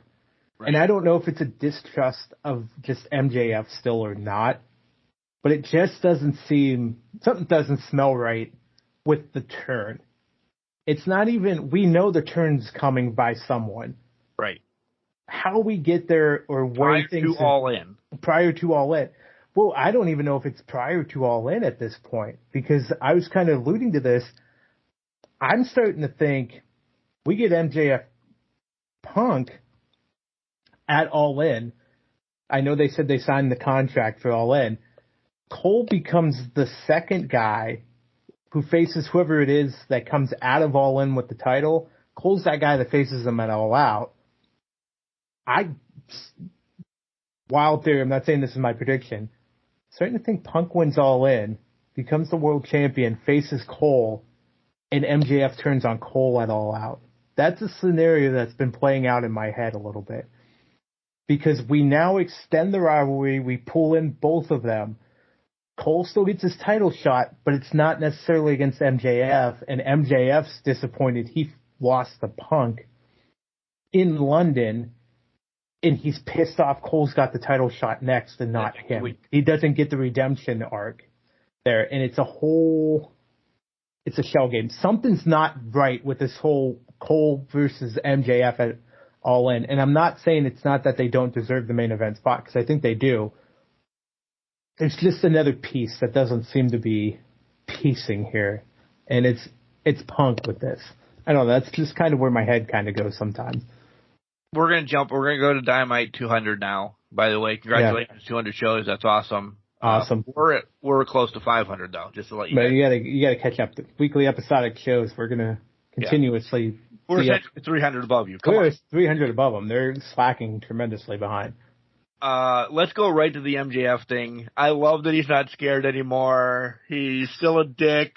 He's open to being a dick. He's a scumbag. He had a scumbag chant. He's our scumbag. Adam comes out and he says he wants to keep his promise, and we just kind of he deserves a match, but not the match, the biggest match. Adam signs a contract. MJF does not. And he didn't actually read the contract. And I'm asking this because now I'm trying to rack my brain. Did he say at my title ever, or the title, a title? Did he allude that it was, because now you have me really on your goddamn page. Did he ever say that it was his? And then one more thing. Yeah. They hug, and Adam closes his fist and bounces it off of his back as he's taking that knife and stabbing him in the back. Yeah. A la what he did to Roddy and Kyle and everybody else. That's a good callback. I didn't pick up on that. Now that you said that, that makes sense. I will say, and I think MJF said the world title, but no, he did allude to the Triple B when he said it. Because he said it would be the Triple B at All In London. Yeah. So now that you said that, the knife in the back type thing, I noticed he did that, but I did not put two and two together. So that's an interesting twist on this here. That's Adam. That's Adam. Are they both playing the game? What if they both try to turn on? Playing the game. I think they're both trying to turn on each other, but they don't know the right opportunity to do so, type of thing. And then, whenever this all pans out, so the Kingdom clearly going to be involved now because Roddy is going apeshit crazy, and they kind of linger around. Roddy going to join the Kingdom, which makes perfect sense. I'm all for that, by the way. But Adam has some ties with the Kingdom as well. I thought the same thing. I think the Kingdom's working for somebody in this scenario. They're already on somebody's payroll, basically. Right. Which one? I don't know. Roddy's temper tantrum I laughed during because I didn't know what the fuck. I mean, I guess for me, if I was warning my friend and then he decided to do this stupid shit, I would be like, I kind of told you. I kind of told you, consequences of your actions here, bud. I don't know what else I'm here to to say. pick you up, but I'm going to pick you up, idiot. But you're fucking dumb if you're going to do this. But no, Roddy threw a temper tantrum like he just lost his girlfriend or something like that. He's punching shit. Now the Kingdom's coming. The devil keeps referring to these devil worshippers. I think they're working for MJF. I think they are too. I really do. And then, actually, before we jump back and cover other things, this is when we really find out All In is at 1 p.m. on a Sunday. I knew it. Heavens! I was like, thank God. But I also planned for this because I'm like, it's in fucking London. It's got to be afternoon at some. So yeah, I didn't know if it was 3 o'clock, which I'm happy it's 1 o'clock in the afternoon. I am too. 3 o'clock is like a weird ass time. I get it's 8 o'clock London time for our UK fans, but man, give me 1 o'clock. I'll take a 1 o'clock pay-per-view. Right? I'm super excited about that. All right, back to the beginning. Or wherever you want to go, but I'll go back to the beginning. Let's go beginning. And then you can grab what you want to talk about. Jericho and Takeshita against Sammy and Danny. Essentially, and I still say, Jericho didn't want to pin him. He pinned him because Callis hit him with the bat, the bar, whatever the hell he hit him with. I don't think Jericho goes all in with Callis. I really don't. Yeah. You know what? Past history, though, has told me he's a really good actor sometimes. So I'm still on the fence with this. I can see that he didn't want Callis to do it. But when you take the pinfall anyways, it's kind of telling me you're leaning Callis right now. But maybe he sees the error in his ways. And then it's Jericho Takeshita at some point. But I think the fathead, Fat Nasty Boy, whatever the hell, I still don't remember. Daddy Magic. Yeah. I think that talk is going to do something to him. Because later on in the show, he talked to him, and he's like, Jericho was even rolling his eyes during the talk. So Yeah, that's fair. Yeah. Valid point. Yeah. I don't know. We'll see. We'll see. I think no, you think maybe. Tony Khan thanks everybody in the world. Hey, thank you everybody from Bob Smith to the Can Crushers. Why does he always look like a hostage? He's in a hostage situation with those tape promos. He owns the company, right? Yeah, I would assume. I thought so at one point, but apparently he's being handcuffed to stand He should still. talk to MJF about not being scared anymore because he just somebody's gonna come. Warner Brothers is gonna yell at me, and I'm gonna lose stuff, and oh my god. Trickling down the line. Yeah. Jack Perry calls out Jerry Lynn. Didn't think we were getting RVD. I didn't either, which was better than Taz. I will say that. I still think, like you said, though, we're getting Taz at some point. I think we get Taz. It's not going to be in a match, but I think Taz is going to interfere at this when these two eventually happen. Is this their big get for All In? Their legendary fighter for All In? Because it was Goldberg for a hot minute. Was. So I've been, like, I liked RVD in ECW. I didn't like RVD in WWE. Like, he was too tame for me for what he was doing. Like, he was RVD light. Yeah. 2001 RVD in WWE was fantastic because I still love, first of all, I love SummerSlam 2001. But that ladder match with Jeff Hardy was always one that stuck out to me, and I always loved that ladder match. Obviously, players involved. But he definitely got neutered quickly, where I think they had something major with him, and they just kind of cut him off for some reason or another. They didn't strike while the iron was hot. So when he won the title in 2006, it was like, this is awesome, but also, meh. 5 years cool. too late. Yeah. 5 years too late, and it's cool because it's an ECW arena. That's why it was cool. But yeah, ECW Rob Van Dam is the GOAT of all the Rob Van Dam characters. Yes. Yeah. Impact, the recent Impact one a couple years ago was Trainwreck. Yeah, that was. Yeah. We try to block that out as much as possible.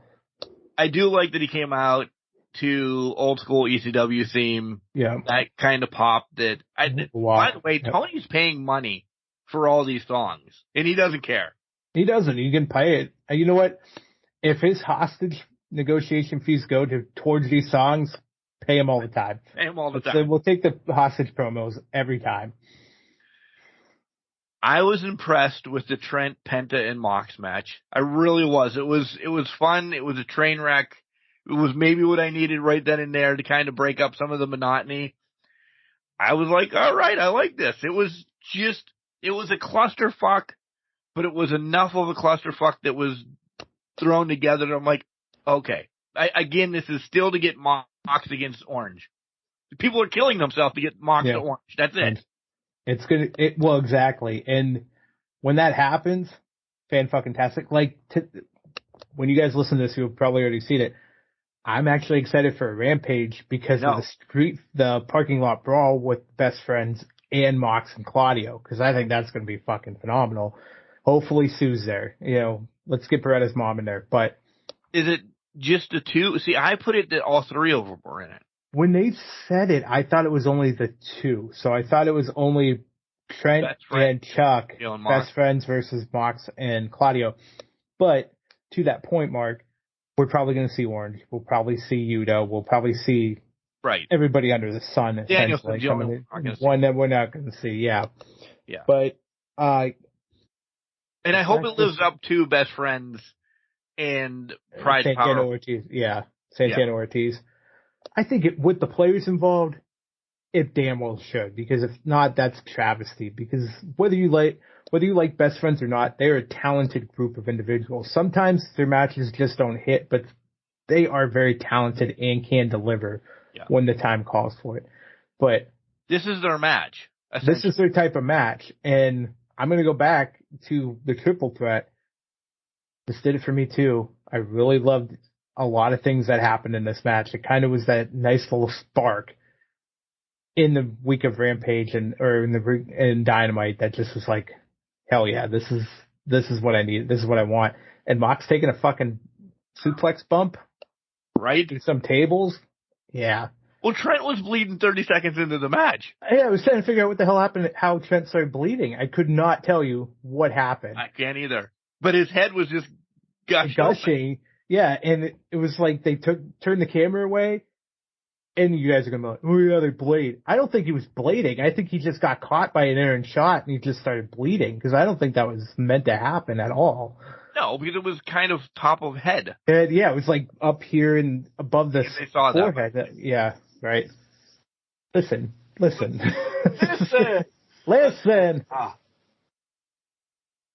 The Elite against Team Jarrett. Go ahead. Better.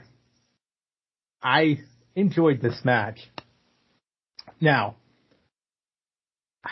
for some reason, I'm enjoying Jeff Jarrett matches, and I'm not liking it because it's Jeff Jarrett, and I don't want to like it. But It worked. It worked with the Elite. I liked the spots with Satnam. I thought those were unique ways to get him chopped down to size, kind of get him involved, things of that nature. I think this worked, and I don't like that Karen Jarrett's back, and that I have to say I like Jarrett matches with Karen Jarrett there, but I do. I don't know what's going on. I don't like it. Listen. From meeting both of them in Altoona, and I understand that's her character in wrestling. Right. I have the softest of soft spots for Karen Jarrett. She is such a freak. So if she's going to be a raging lunatic Karen, the air quotes Karen, run with it. She's doing her job. Yeah. As a human being, I'm like, oh man, I'm happy she's back because she's doing something.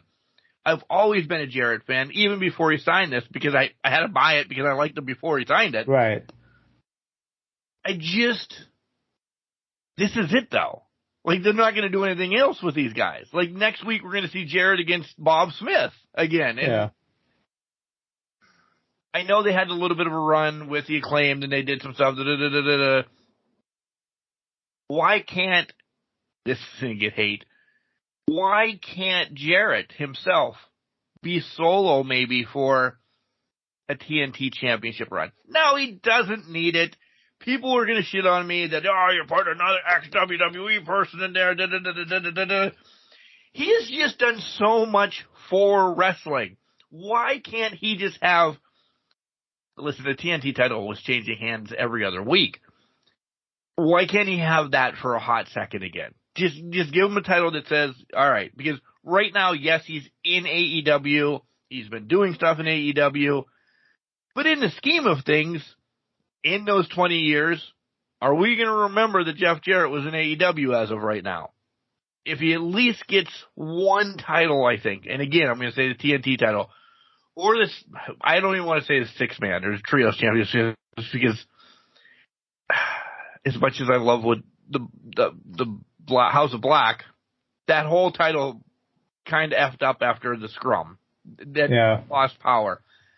So let him go solo for a little bit, get a little bit of something, lose it to Lethal. Have them finally turn on each other and have a cool little feud. I want more of Jarrett. I do. Well, I'm broken away. No, that's fair. And I was actually going to go off your point there and say, let them separate, pretend like they're still friends, and have Lethal run for a title shot. Let Jarrett run for it. They were doing it with Lethal before, and I think they dabbled with Jarrett. Let them run singles. We get them more on television, more doing stuff. Yeah, I hate Jeff Jarrett and Karen Jarrett, but it's because I hate them in professional wrestling and the way they act in wrestling. That boils my blood, which is exactly what they're supposed to be doing. So if they win the TNT title, I'm going to fucking hate it because I'm supposed to hate it. And that's how that's supposed to go. Jarrett's still talented. He can keep up with teams or keep up with guys that can carry him through a match. And I'm not saying that in a negative fashion. I'm saying that there's going to be guys, have the younger guys drive the match, but Jarrett can stay with them at least enough to make things believable where it looks like he could win the title or he could take the title. Maybe he does take the title. To your point, then you have him and Lethal's paths cross, and that's where we see the whole Satnam, what does Satnam do, what does Sanjay do, yada, yada, yada. Because I still think, even to that point, I'm going to step away from Jarrett, Lethal's got a lot left on the wheels. Yeah. And him being pigeonholed into the tag team picture at the bottom of it sometimes is a little tough to swallow. Because I know he could do so much more given the opportunity, even if it's in ROH, that type of thing. No, have him run after the ROH television title. If you don't want it on your main shows, put it on Honor Club. Have them run Rickshaw on Honor Club. You're telling me Jeff Jarrett wouldn't love an ROH title run at one point? Right. Add the accolade. It can work in your advantage, but they kind of have to pick that spot. They have to get the title off of Joe before they can make that happen. Because Jarrett can't be the one to take it off of Joe. No, because that would cause way too much of a rift then. Yep. Yeah. Agreed. AR Fox is going to take everything that anybody ever had in life. Again, we got some meat, but like, I got done eating the steak, and then we got AR Fox telling us what was left. Yeah. This should have slowed down. I can probably get behind AR. I really can. I kind of like this week what they did with him, but it's just like, we meet AR, he turns, now he's taking your whole life, and they kill Nick Wayne. Boom. In one episode. Right? Yeah. Exactly. Slow down. I'm not being busted open and everything, but this guy probably has something that we're all going to be like, holy fuck. We just need to slow down. Tell more of a story. To me, this was the desperation play or the last-ditch play before pay-per-view. Yep. You leave the young gun bloodied in the middle of his own ring and his own training facility, which is his garage. That's where you step over the line. This is the last shot before you take the jump into the pay-per-view. I agree with you. I think they rush this way too much. They are a month ahead of schedule with that attack angle. Yeah. Let it build up. Nick Wayne should not be on TV next week. No.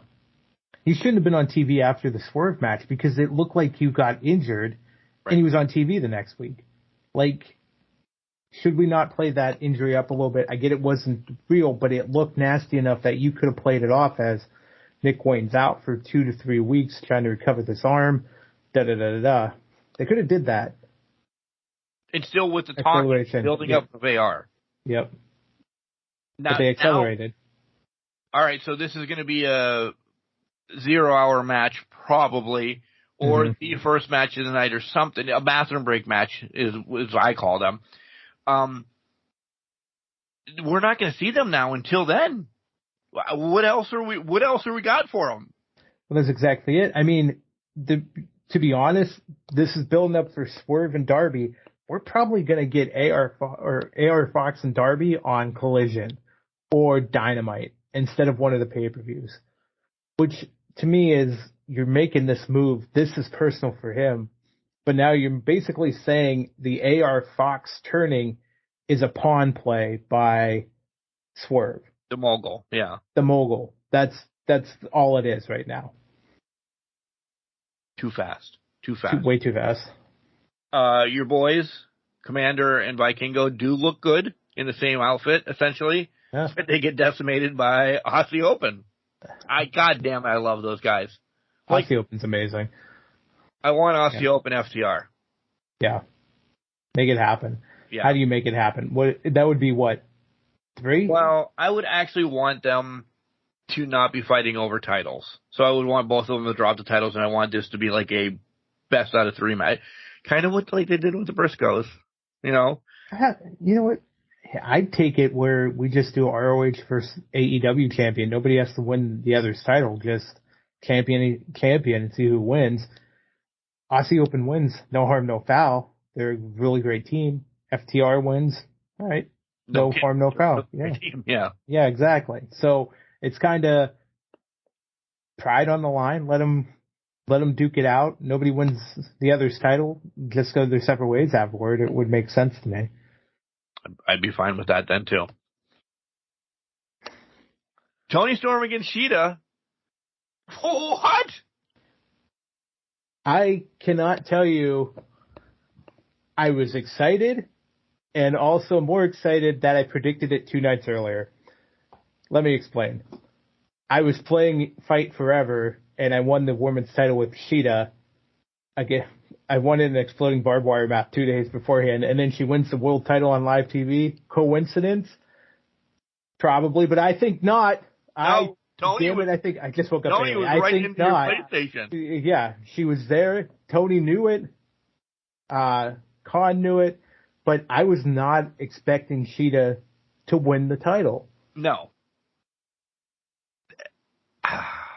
It's transitional, though.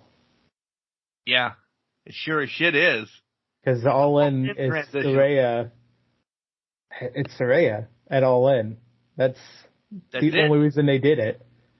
Yeah. Because that's going to be your big comeuppance. Which is telling me this could have been Hayter's to win. They shifted off. Same thing would have happened, but they plug and played. Yeah. I love it for Shida, though. I do love it for Shida. I do, because I've always, again, there's something about Shida that I really like. I love her strong style. I love her knees at the end and all of this. I never expected it. Neither did I. I thought Tony's going to go to All In, and then here's my prediction. I was expecting the Outcasts to break up because they have not done anything since in the last month.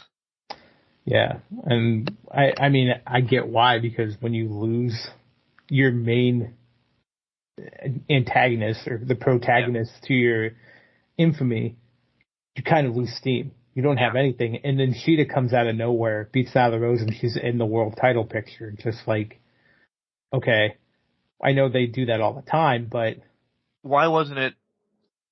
Well, I know the answer to this, but I'm going to throw it out there. Why wasn't it Britt? Because that's Hayter's best friend, so to speak. Britt's not getting a transitional title. No. Ever. No. Britt is there to get a long title haul, basically. So, what's making me think, is it Full Gear? Where Saraya kind of limps it through for 3 months, and then Britt takes it at Full Gear? Because I could see that happening. With the 30-day clause, you kind of have to bide your time, and that's your perfect out for it. I don't know, maybe it's Grand Slam. Maybe they find a way for Grand Slam, because that's coming up, but I think it's Full Gear we see, because I can't see Saraya just holding this title. Not for a long period. Not until Hayter comes back. I think this is building up for Hayter Britt. I think so, when too. When Hayter comes back, I don't know who's going to be bad. It would have to be Hayter. I think it'd be half to Hayter. Like your grandmother, and she's going to get cheered. So it doesn't matter. Right. So Hayter's going to get frustrated. Look what you've done to this women's division. It went to the Outcast. I want that title shot that you now have. Yeah. Hayter's going to make the save and then burn it all to the ground as soon as it's over with. That type of thing. Everybody's going to be excited Hayter's back, and then, well, boom. Everything blows up, yeah. But let me say this. We're still only playing with like 3 women on the roster. It's valid. Where are the rest involved in this? And we're not bringing up any names if Thunder comes back. Then, Thunder comes back, she's on an island by herself. I mean... Thunder's on Collision. Is on Collision. Yeah, exactly. So she's on an island by herself, essentially. Maybe Stat comes out. Once in a while, we're going to see the match between Stat and Mercedes, but that's probably the last time we're going to see that, because they're not going to... I can't imagine they're going to keep putting the TBS title on TNT all the time. I don't know. Maybe... So, to me, it's just kind of... Rose is kind of lingering out by herself on an island of relevancy that maybe they'll bring some younger talent in to feed her matches going forward, but does she ever truly get back to a world title caliber match? I don't know. Oh. All in all, though, AEW brought it, I think. They did. They brought a lot. They brought a lot of good things, especially that ladder match, man. That was top notch. It really was. It was hard pressed to beat that for the week by them. And it's the players. Yeah. I actually thought the ladder match, when I was doing notes and watching it, because I didn't watch it live, of course, I thought it was Malachi and Andrade for it. But then they said Buddy. I'm like, whoa, okay. So, either way, I'm excited for All In for Andrade and Malachi. So, agreed. All right, let's take a break. Do you have anything else, by the way, about AEW? Nope, I'm good on AEW. Oh. Hey guys, it is the Spark, Jada Stone, and you already know they call me the Spark, but you can be the Spark as well if you tune into Can Crusher podcast because they're amazing over there. So be the Spark with me and tune in.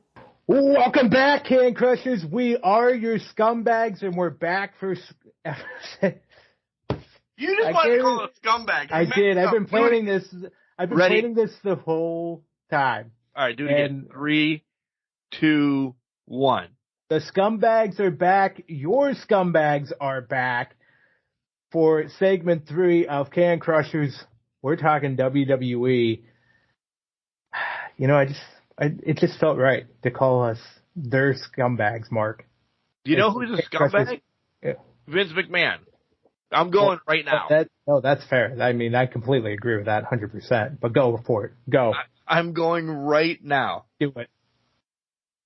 You're pulling fucking Becky Lynch and Trish Stratus, not a Trish Stratus fan, but Becky Lynch, yes, who has had a 6-month fucking storyline. You're pulling that from SummerSlam, but allowing Ronda and Shayna to have an MMA match.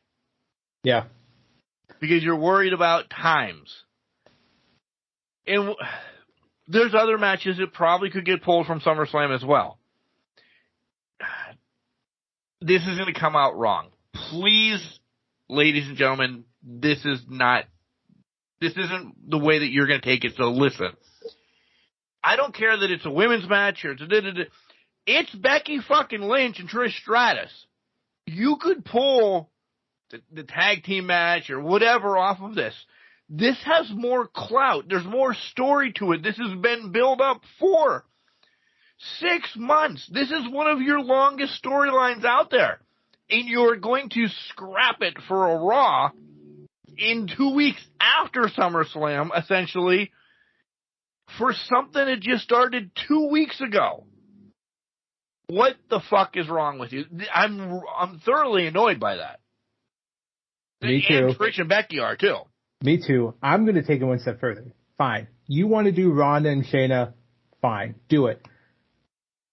Why in the blue hell is the SummerSlam Battle Royal important enough to be on SummerSlam when you can't even put the Andre the Giant Battle Royal on Mania that's 2 nights long? Right? Right. Is it only because the Battle Royal is presented by Slim Jim, so you have to get the sponsorship money on that one? Because that's exactly what's going on here. You can put it on the kickoff show. Media's in by 7:30. Everybody's in by 7:30. You're going to tell me this Battle Royal is going to take more than 15 minutes to fucking do? No. I don't buy it. I don't buy what you're throwing down here. This was the stupid... I don't understand. I'm furious because it's Becky Lynch. I'm furious because it's Trish Stratus, because you have hyped her up as the Hall of Famer. As a Hall of Famer, you're disrespecting her now by taking her off of a show in Detroit, Michigan, which is essentially, I could walk out my back door to Canada.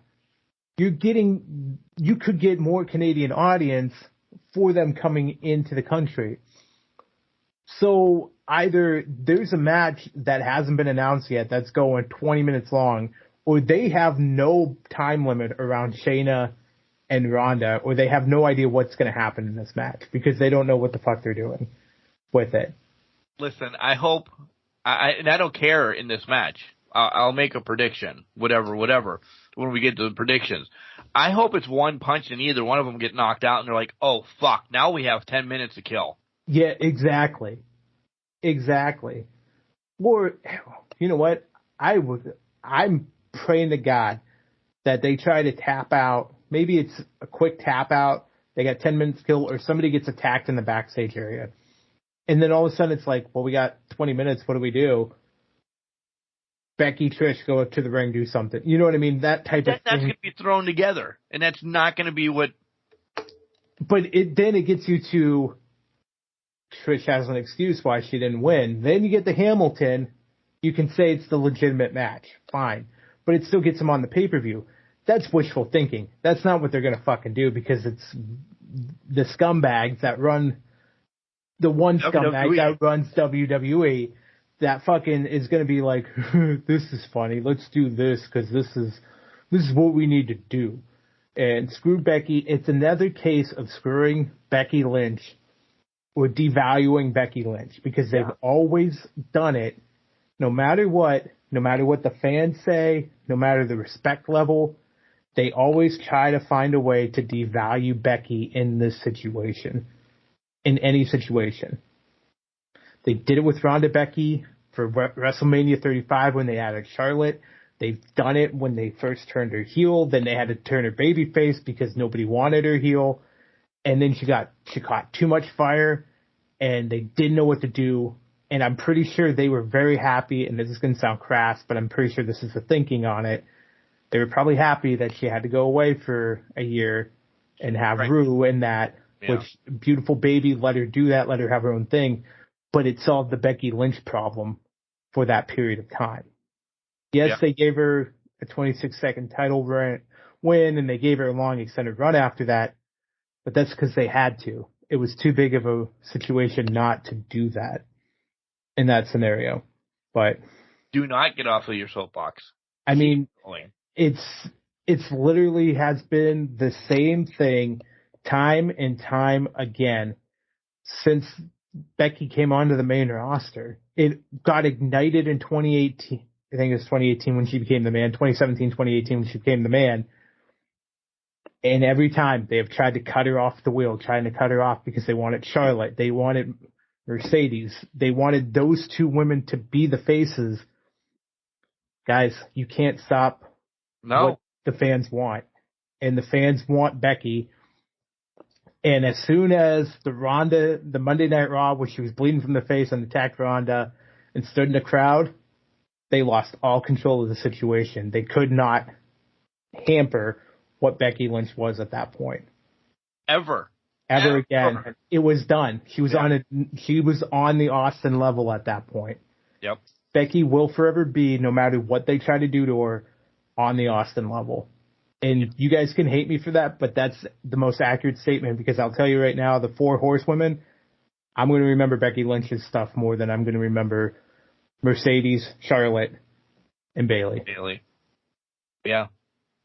That's just the way it is. It really is. I agree. I just don't. You're just throwing another storyline away. Yep. Is what pissed me off. This was. Listen, I haven't been a huge fan of it all the time. There was some stuff I'm like, whoa, what are they doing? It just shows that, this is the one that we're going to pick. Yeah. Because it's going to be in Canada. They had an out with the Canada one. That's what it was. They had the out. What if because they already said, some other people have leaked things that said, they don't feel that they would get enough time, on all of that. What if they weren't going to Canada?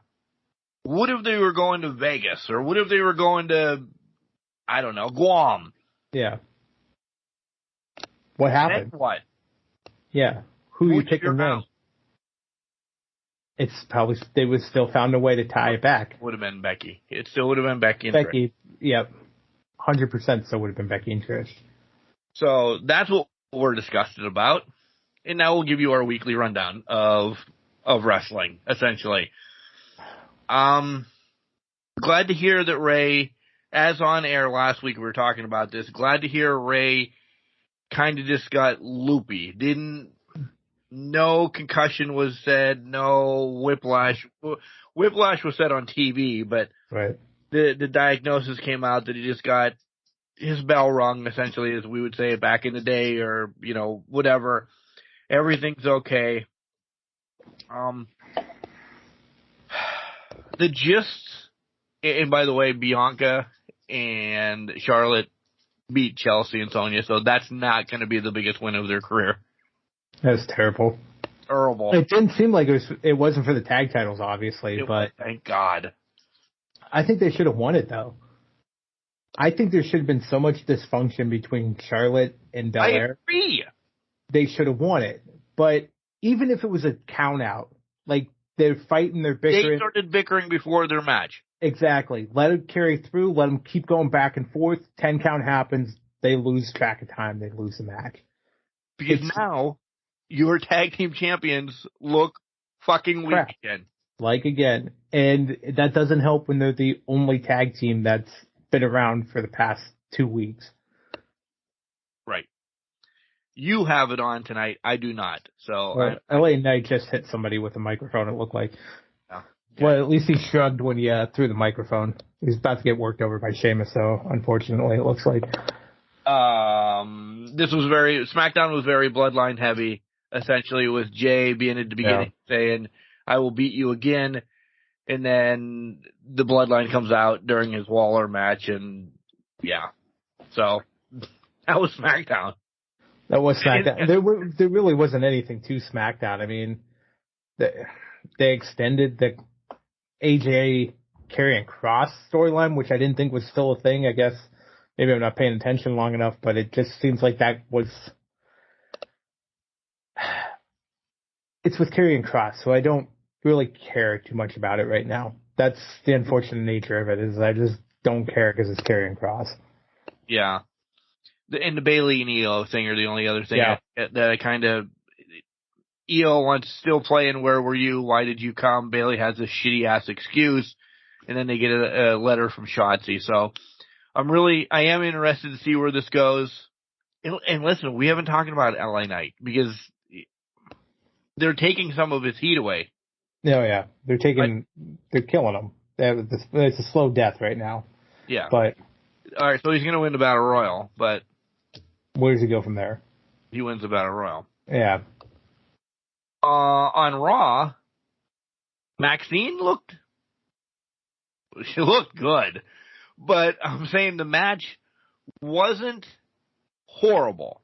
No. It wasn't 5-star, but from what she's got to work with and everything, I mean, I said this last week or a couple weeks, I think she's going to be the new Mella for a while. If she would break away from these guys at all, she might be at the top for a little bit, then she trickles back down. She may be a tag team. She's somebody that's versatile, I think, that can play those parts. Speaking of Mella, Carmella, she has said she's not sure after the baby when she's coming back. She wants to do mom things. She does want to come back, but family is number one in the top of the line. Right. So she'll be back, but don't think it's as fast as Becky came back or as fast as others come back. Yeah. No, that's fair. Let her do her thing. Let her enjoy the months that come out from having a newborn and all of that stuff. Back to Maxine. You're right. She did look good. The worm could use some work, but mine's horrible. So, I mean, it's better than mine. Probs are way better than mine. I'm going to tie in with the Alpha Academy. I don't know if you'll bring it up later, so I'll let it be. But I think Maxine, she's on the right path forward. She's not going to be the greatest superstar of all time, let's be honest. But I like your Mella comparison. I think that there's that opportunity where I think if they would have didn't do the male model thing right away and let Maxine become more of a wrestler at that point, develop a little bit, she gets further along, they could do a model type faction when she's more well established. And I think that would have been could be more impactful. They're probably not going to go back to that. So I'll be interested to see how these things play out in the future. But hey, Maxine, props. You did what you needed to do. You defeated Valhalla, so there's no Ragnarok on the horizon for WWE right now. Whew. Gable and Gunther were great. Fantastic. Was this, we keep saying tests and tests and tests all the time. Was this kind of a test for Gable once Gunther does lose the title and moves on to the upper echelon, and then we get maybe that transition champion to send it back down? Not calling Drew a transition champion. Not sure what I'm saying yet. Predictions are to come. But to get it back to those wrestlers, sort of, kind of? Maybe. But I have a theory here. There was a lot of insults thrown from Gunther before the 5-minute challenge went down. And then when Gable lasted the 5 minutes, pretty convincingly, by the way, it wasn't a fluke. And then Gunther needed more time to obviously beat him and win it. I think it lit a fire under Gable, but I think this also puts in Gunther's mind, maybe he's worthy of Imperium status. And here's why. We started flirting with the idea that Da Vinci or Giovanni or whatever his name is, he's not carrying his weight. Kaiser disappointed the ring general last week with his loss. Obviously, he avenged it this week with Riddle. He's looking for new members. He's looking for higher talent, and he's keeping his eye on it. I'm kind of thinking, I'm hoping maybe there's a Gable turn here on Maxine and Otis. He joins Imperium because he's now seeking the validation that he is that former Olympic athlete that he was told he's no longer is. He's a disappointment. He's fallen from his grace. There's a complex now building with Gable. I fucking love this. Maybe Gable. I'm thinking maybe Gable and Gunther all of a sudden pull him into Imperium to bring that upper echelon out. I don't know if I think at some point down the line, if that were to happen, there would be a revisit of Gunther Gable again to kind of re-solidify either whoever the lead is, or maybe Gable does break out of the chains or whatever after that. I just feel like there's been so many hints of there's people not carrying their weight and there needs to be a new member. This was the test that he passed the 5-minute challenge of Gunther. He didn't beat Gunther overall, but he had to have impressed the ring general, whether the ring general wants to admit it or not. Yes. I'm throwing money at that. I love that. Yes, give me that. Because comedy shtick can only go so far. Right. Alpha Academy is getting a little... Yeah. But you could do something with Otis. He's Otis. We understand. Yeah. But him and Maxine can do back to him and Mandy Rose stuff again. Yeah. They can run that for a little bit. Gable's teaching a lot, but that itch is there that he needs to be gratified or needs to be respected. Yep. And seeing and hearing that he's not respected anymore for what he was, I think that just pushes him more towards the ring general. And if Imperium were to be that group that brings him in, would want him to come in, I think it happens. I always think back to Kurt Angle, because remember, he was all about the comedy shtick in 01, kind of 2000s, 01, into 2002, and then he snapped into serious Angle pretty much 2003 on. He was serious, no bones about it. I will decimate you, I will break your ankle, I am a very big ring technician. Same thing with Gable here. I think we're finally getting back to Gable needs to get serious, and Gable needs to hunker down and start just going at people and be that hungry dog again. Badass. Listen, we could tell you about Judgment Day and Seth Rollins and Brock and Cody, and we've seen it. We've essentially seen everything that they've done. So, as much as I shit on Ronda and Shayna, the two packages that were put together were fucking solid. They were good. Yeah. They were very good. I will give you that. They were solid packages. Other than that, I give shit about Logan Paul and Ricochet. I really could. I'm going to tell you that here in a second as well. So let's just go into our predictions, right? Yeah, I have nothing else. I had nothing else on top of that, so I'm good. All right, you got them up. I'll write them down. I got them up. Let's list them out. On the line. Hey-o! Here we go. All right. Oh, apparently, yeah. Yeah, apparently this is a lumberjack match too, on SmackDown. So, anyways, since all the Battle Royal participants are in the ring as we record this, SummerSlam Battle Royal, Mark, we got LA Knight. Same. I want to, I want to pick somebody different, but it feels like they have to give LA Knight a bone here. So, it's got to be LA Knight. Yeah, I don't know how with some of the big guys in the ring, but he'll figure it out. We're just making predictions of winners. We're not telling you how in that one. Yeah, we couldn't tell you how to save our lives. All right. Let's go to the MMA rules match. Ronda and Shayna. I think we both think it's Shayna because Ronda's got the heart out. So this is it. And this is Shayna decimating her. I really think this is. But I don't know if it does anything for Shayna against whomever the champions are going to be. I'll put it that way for right now. I don't know if it does either. I don't think it makes her any more lethal. If this happened when Ronda was fresh out of MMA, abso-fucking-lutely. But since then, she was a fucking vampire. Forgot about that. So Shayna wins is what Shayna wins, not as a vampire, but she wins. But I think we don't see Shayna for a while too. I could really see that because they're going to have to switch focus from this match with this storyline to the Becky and Trish, the Bayley and Shotzi one, because that's going to start taking full steam here. So they kind of have to get away from Shayna. Shayna's kind of just left in the ethos right now. Things done. She may or may not do. Yeah. You wanted to talk about it? Not really, but we're going to talk about it now. Logan Paul and Ricochet. And I'm asking you this honestly. He has not won a match yet, right, Logan Paul?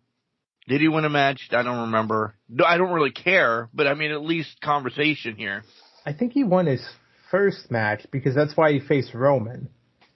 Oh, you're right. And then he's lost every match he's had since that. So on that,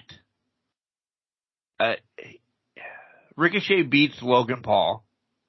What does that do for him? He's not a wrestler. He's a part-timer. We don't see Logan Paul again until Royal Rumble. Yeah. Logan Paul beats Ricochet. He beat a wrestler. We don't see him until Royal Rumble. Royal Rumble. Ricochet falls down the corporate ladder. Yeah. This is a lose-lose for both of them. Yeah. Nobody's winning from this. It's going to be a spot fest. We're going to say, holy fuck, I don't believe they did that. We're not going to say anything bad about that. It's just there's no way these back-to-back matches, and throw in the Battle Royal too, nothing is coming out of these. Mm-mm. Nothing. Nothing to build momentum for anybody. I'm going to go Logan, just because. At least it's a reason for Ricochet to get shit on. And I think that's, then he has to rebuild himself, and maybe there's a turn here when he does come back. This may be the one that separates us.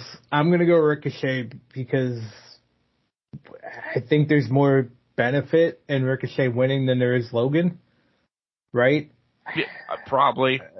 So, and I feel like you don't bring up the fiance thing and make Samantha be announcing your name at the pay-per-view the week before ahead of time unless you're not going to do it during the pay-per-view, to me. But this is Triple H in air quotes regime now. He could pull that card.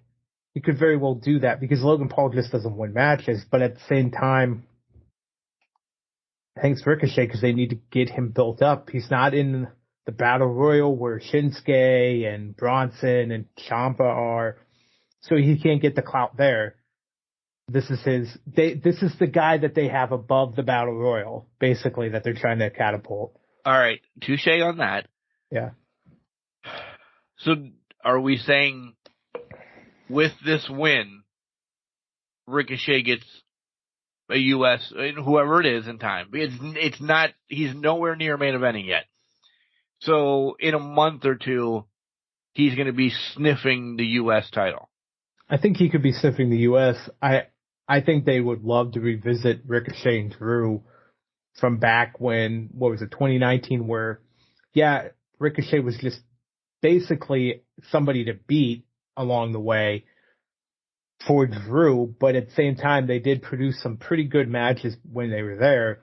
So why not kind of unleash him again around the Intercontinental title to build that prestige? He's former Intercontinental champion, so it gives him some clout against Drew. Doesn't mean he's going to win, or maybe it's Gunther, I don't know, but it reintroduces him into a title scene, I think. Because I'm just stirring the pot. Because I think what Ciampa, Shins, and Bronson are doing are more, maybe it's more to my liking, I'll put it that way, to get to the IC title of whomever is going to have it, than these two jumping off and headbutting each other from the cage. Wherever. And to your point earlier, this is probably going to be a spectacle versus an actual technical masterpiece. Oh, by far, yeah. And if we were blown away by it, I guarantee you, I would personally, for the Crushies and that, would put it as a spectacle of the year match versus a match of the year match. Because they're going to fucking fly at each other. They're going to jump off shit. Oh, yeah. They're going to be doing stupid things that they shouldn't be fucking doing. But we're going to sit there and be like, yeah, do it. Jump. Jump, motherfucker. So we're going to love it. But, yeah, this is a spectacle through and through. Yeah, I agree. So maybe that's the one that does separate us. Okay. All right. So, the Intercontinental Championship, the ring general Gunther versus Drew McIntyre. I think we're both on the same page. I kind of played my hand there a little bit with Ricochet. It's got to be McIntyre. I think it's time for Gunther to take the rise. Yeah. There's so much more for him to do. Exactly. Yep. You've heard us for the last month say it's Gunther's time to go after Seth or whoever has the World Championship. Yes. Yep, exactly. All right. Triple threat WWE Women's World Championship match. Asuka versus Charlotte versus Bianca. Who you got? Downfall is I don't have Asuka, who I would want to revisit her and Becky or something. I don't. And I don't want to take Flair because she's not the one to be in this. But I think Bianca has been, out of all of this storyline, the one left fucking behind. In the three of them. Yeah. So if I say I don't know, and I'm just putting a name on the paper, to have a name on the paper is what I'm doing. Because I want it to be Asuka. Mm-hmm. But I can't put that name on the paper. Yeah. So I'm going to go with Bianca. Okay. We're going to get separated. Good. It's about time on WWE. I know. I'm not picking Asuka either, and it breaks my heart. I think they need to get Charlotte to 16, so they're going to transition this title. It's Charlotte winning this, and it's either at the pay-per-view in Pittsburgh, at Payback, or it's before that on a random-ass SmackDown. Bianca is going to win this title from Charlotte. Bianca's going over on Charlotte. So Asuka is essentially the champion in this match to take the absolute fall for this match. Taking the loss. She is taking the loss in the match. I'm taking Charlotte because they need to get her number 15 now. Number 15. And then she'll come back one more time to get that 16 and maybe a second time to get that 17.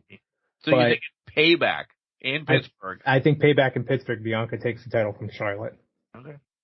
And I can't wait to eat crow in 2 weeks when they say it's Asuka and Charlotte for the title and at fucking Pittsburgh, and I'm going to be pissed. But that's my thought. Okay, no, All right. I don't like either one of ours. But I don't either, but it's getting there. Yeah, it's getting there. If Asuka wins, I will run around my house and be the most happiest person in the fucking world, because I think that needs to happen, but it's just not. In my heart of hearts, it has always been Asuka retains the title until Io cashes in on Asuka. We could be surprised, and it's a fatal 4-way at some point. So let's throw that out there. Let's throw it out there. Does Io make it a fatal 4-way at some point? And it's Asuka, and she beats Asuka for the title, per se. That saves Charlotte, Bianca for a bigger pay-per-view. Not Payback, yeah. Not Payback, which was one of the things trying to distract me from saying that. But at the same time, I don't know if WWE would pull that heist of the century. But I think it's time, though. I do too. Really do.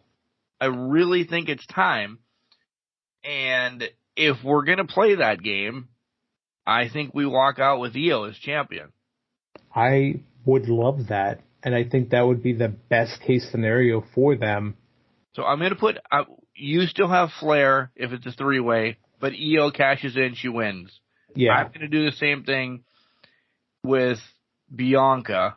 Okay. But if Io cashes in, so if Io cashes in, we're tied again. We're tied again, but it would depend. It progresses something. Yeah, exactly. And I think it does help the situation, because then it does push Charlotte and Bianca. Even if it's only Survivor Series, which we have said has fallen off as a Big Four, that elevates a status for it type thing. And hell, you could even have these two as the leaders of your War Games match if you wanted to go down that road and kind of extend it to Mania or something along those lines. Because they don't need a title. No, they don't need to fight for a title for their rivalry. But my thought on Bianca is, like, she just had that lengthy run. Does she? Right. Is it too soon? But then I'm like, is 15 too soon? Or 16 too soon yet? That's why. Well, yeah. 7 was too soon for Charlotte, and maybe even 3, but that's a different story for a different time. But the writing's on the wall. That is a big ticket match that they need to revisit at a big ticket show. Not Payback in Pittsburgh, but it's the thought that counts, I guess, because it could happen. Rumble would be a good one for it. Rumble would be a good one. If you make it to Rumble, pushes to Mania, though. I don't think it pushes to Mania. But to that point, though, you push it to Rumble, you could extend that out a couple more months, especially if Charlotte disappears for 3 months, 2.5 months in between there. You know what I mean? Yeah. Hell, say she gets we both want Io, honestly. Yeah. Okay. We want Io, would love Asuka, but realism, WWE's telling us it's Charlotte or Bianca at this point. All right.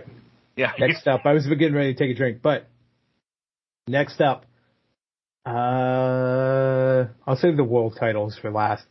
Cody Brock. Cody. Me too, Cody. I mean, the downfall is it's that easy. It's number 3. It's end of the chapter between Brock. Brock isn't going to be seen until, I will say Brock's not seen until Royal Rumble. Anything from here out is not Brock worthy. No, 100% not. Well, didn't they just announce there's an India show coming up? That was the one I was kind of thinking of, but I don't think they're putting any. They're going to have big names on it, but it's not going to be like big title changes or anything like that. It's not anything worthy. So we both will go Cody. Yep. Is there a caveat to this that somebody's waiting for Cody? If you believe the rumors, there's a whole family. Somebody else is also there. Who's somebody else? RKO's there. Oh, that's true. That's true, too. Because we haven't heard much about RKO. We've heard trickles. Trickles. What the hell's in this beer? Trickle, what the buddy? fuck is in this? How many? It's only 5% too.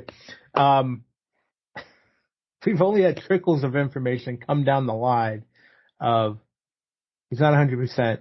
Maybe he's back. Oh, he's got new music now. Oh, he's got this. He's got that. He's coming back at some point. I think the question becomes, could it be SummerSlam, or do they bring it back around the night after to kind of make a bigger impact? To that point, there's also could be a family waiting for Sir Cody. The family is the one that I really think is going to happen, because we've had the endurance, we've had the physicality, and now we need the mental part of this chapter before we get to the hard times winning of the chapter. Okay. Well, to your point, let's follow that progression. The mental stage is next. Let's say it's the mental stage. We prolong that. We get that for 3 months. Let's say it wraps at Chamber. Or not at Chamber, but at Survivor Series in War Games, right? We then need the step where you get all of that. You get the endurance. You get the mental games. You get everything combined. That's where a Viper slithers in and drags you through to Mania, or through at least Royal Rumble to the final end game that is Mania. So I think that's the progression here. We may not see Orton for that long, because I don't think you bring Orton back until you stick him on Cody Rhodes. Yeah. It's a rumor that I wanted to stir the pot with. Yeah, I like it. So, I agree, though. I don't, because Orton is everything. The endurance, the mental, the physicality. Where, listen, if you don't know we're talking about Bray, you're an idiot. Bray's supposedly Cody's next opponent. Yeah. And let's be honest, I mean, Randy Orton, the endurance is there. He just had the greatest wrestling match of all time 2 years ago against Edge. 3 years ago against Edge. Was it 3 years? Yeah. Yeah. I was trying to make the joke there, but whatever. But it happened. So, yes, it's Bray next. Cody is your final chapter. That writes a hell of a Hard Times book. Yep. 100%. Okay, next up. All right. The World Heavyweight Championship. Seth freaking Rollins versus Finn Balor. I debated this.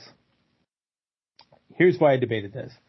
Because I feel like they would fast line a Judgment Day split if Finn wins the title at SummerSlam. I do think, though, Seth would keep the title until Gunther comes along. That's been my tear right now. Gunther has always been mine, too. It's like Damien's got the title picture, the piece, that thing of it. I'm going to take the wild guess. I'm going to go wild. Finn beats Seth. Priest. Damien cashes in on Finn, and we end Judgment Day. Gunther, I think Priest is a transitional Test the Waters champion.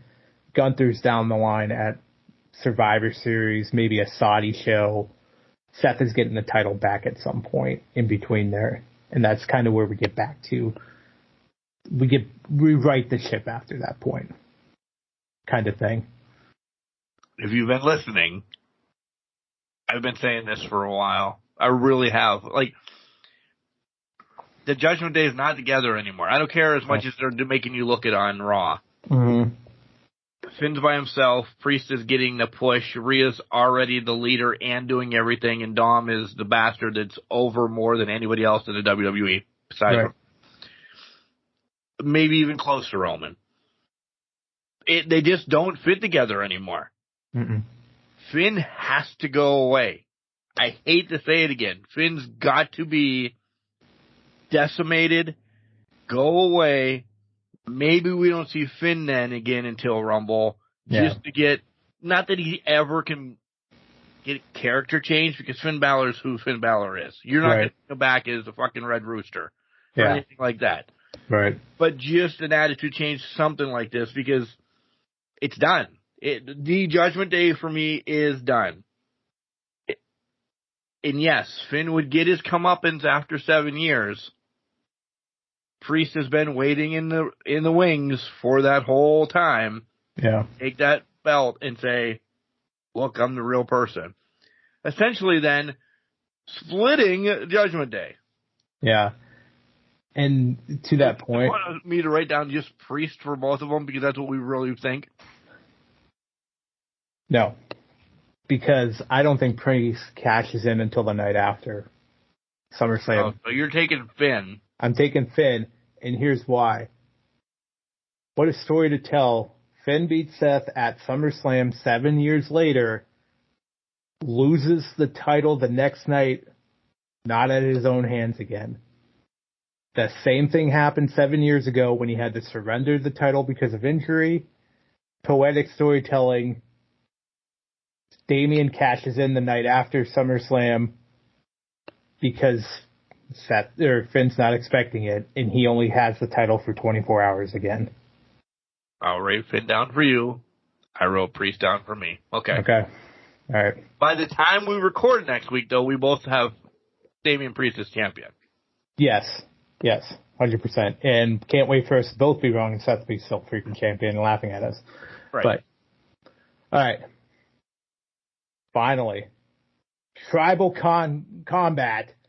The undisputed WWE Universal Champion, Roman Reigns, versus Jey Uso. And before you give your prediction, Mark, just know Jay's youngest son has already picked Uncle Joe to win this match.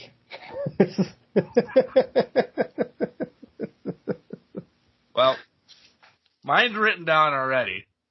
And it was a given, because what I wore tonight, me and Max are still on Roman.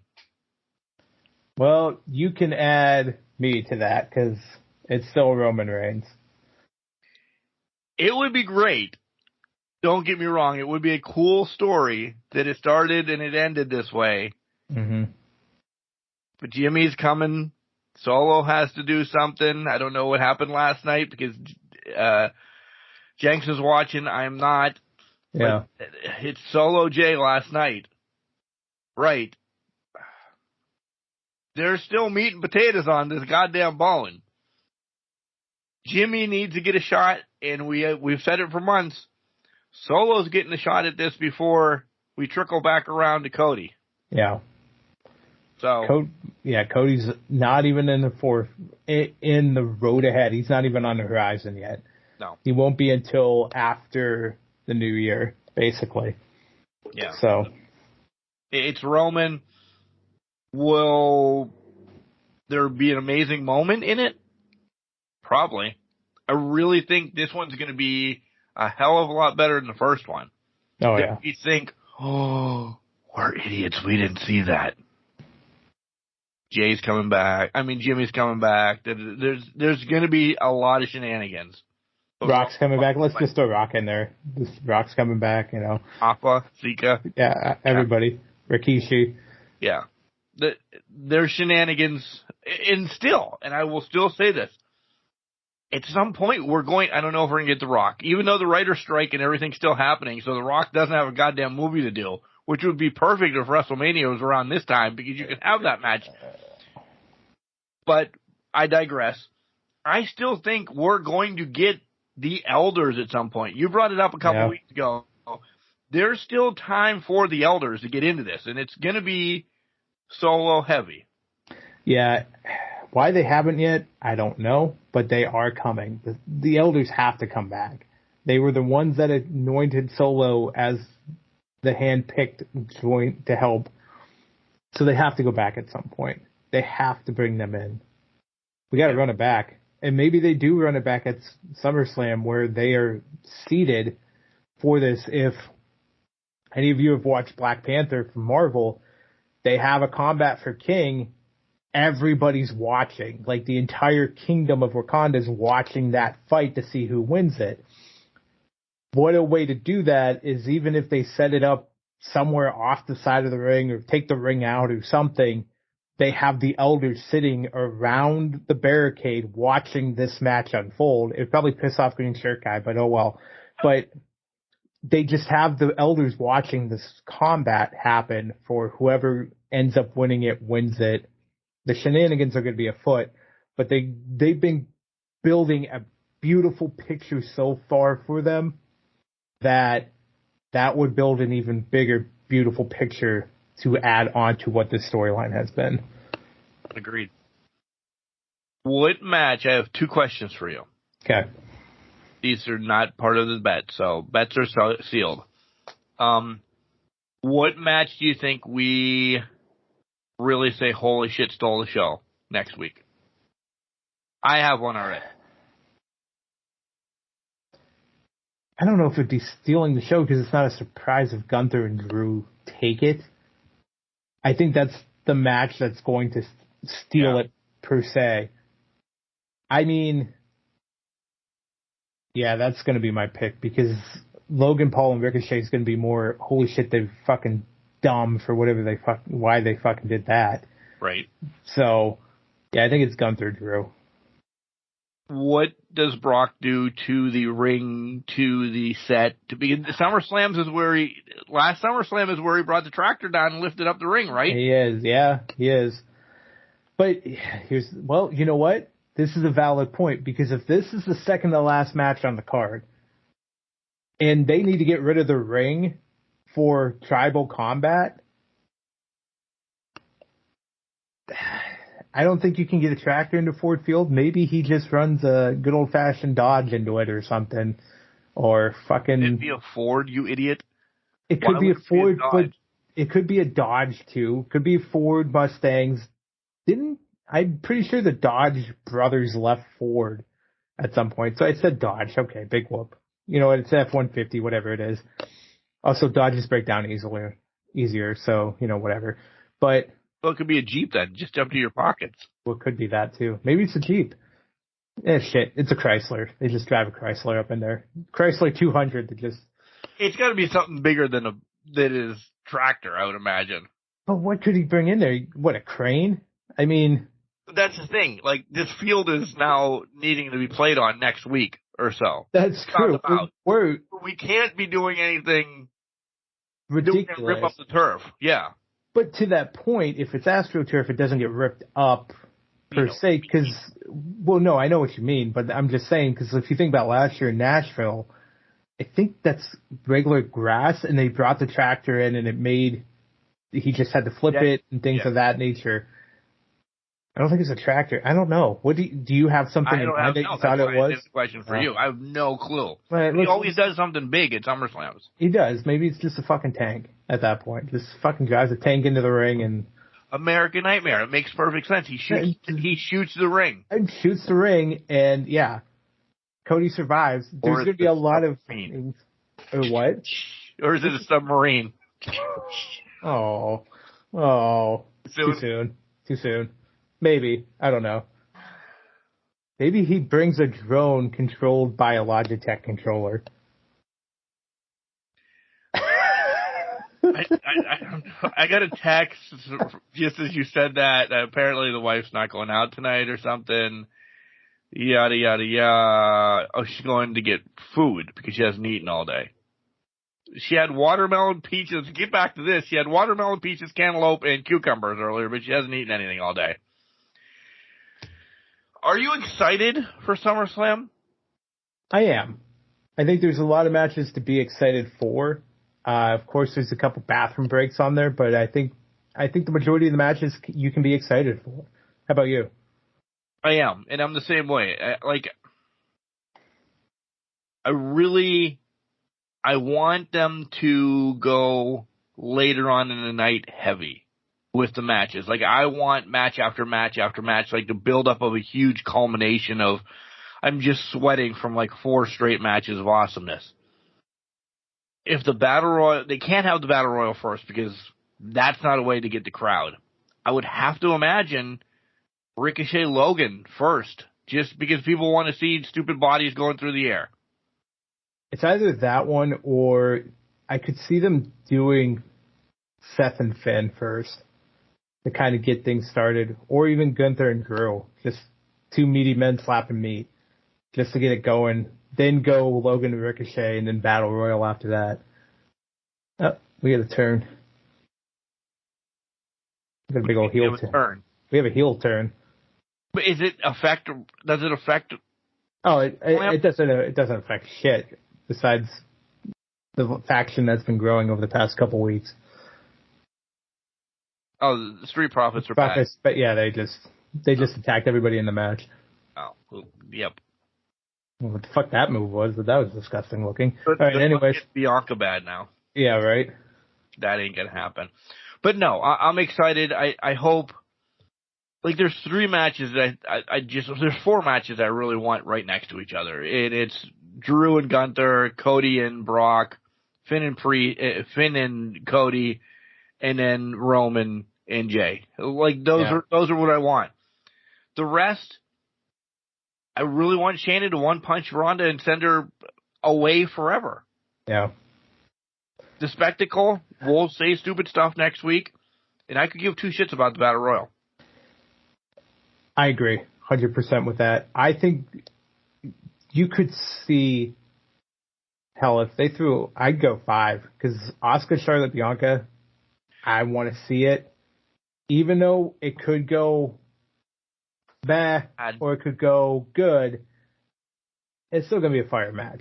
I think there's 5 matches that are great matches or have the potential to be great matches.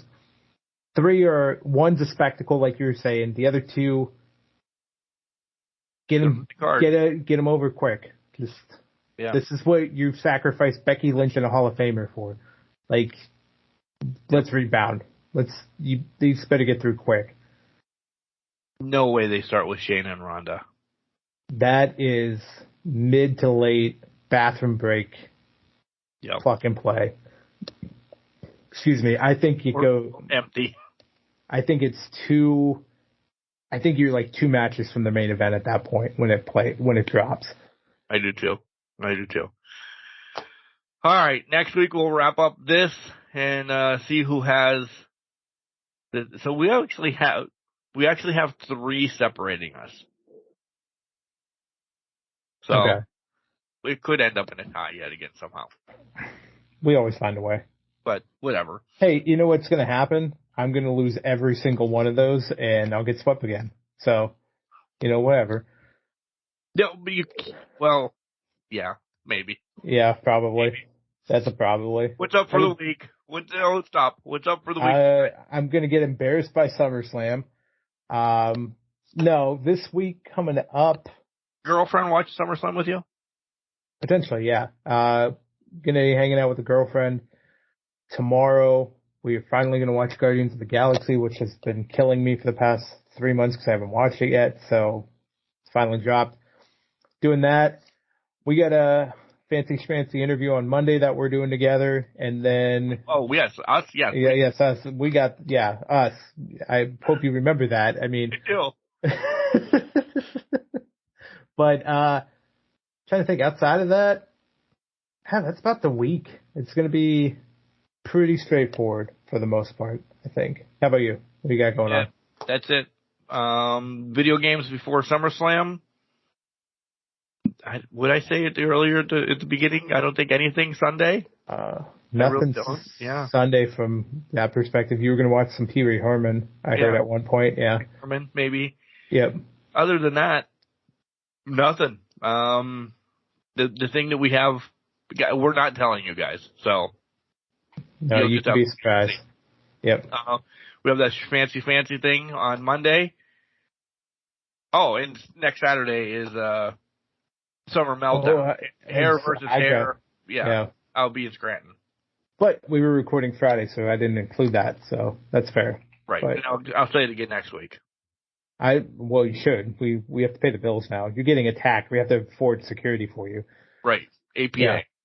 APA or the BPA or something like that. We probably can't afford the APA. We probably couldn't afford the AA. All I'm saying is the beer budget, that alone that we'd have to pay for, is kind of more than we would make. And nobody's getting my mango. I hope that's the title of the show. Nobody's getting our mangoes. Yes, it is. No one gets our mangoes. People are like, what the fuck are they talking about? That's why you got to listen to the end of the show to find out. Remember, just because we're trash doesn't mean you can't do great things. Your garbage not a garbage cannot. Scumbags. We're scumbags, but make sure you tell your loved ones that you love them. Because you never know. Whoop, whoop.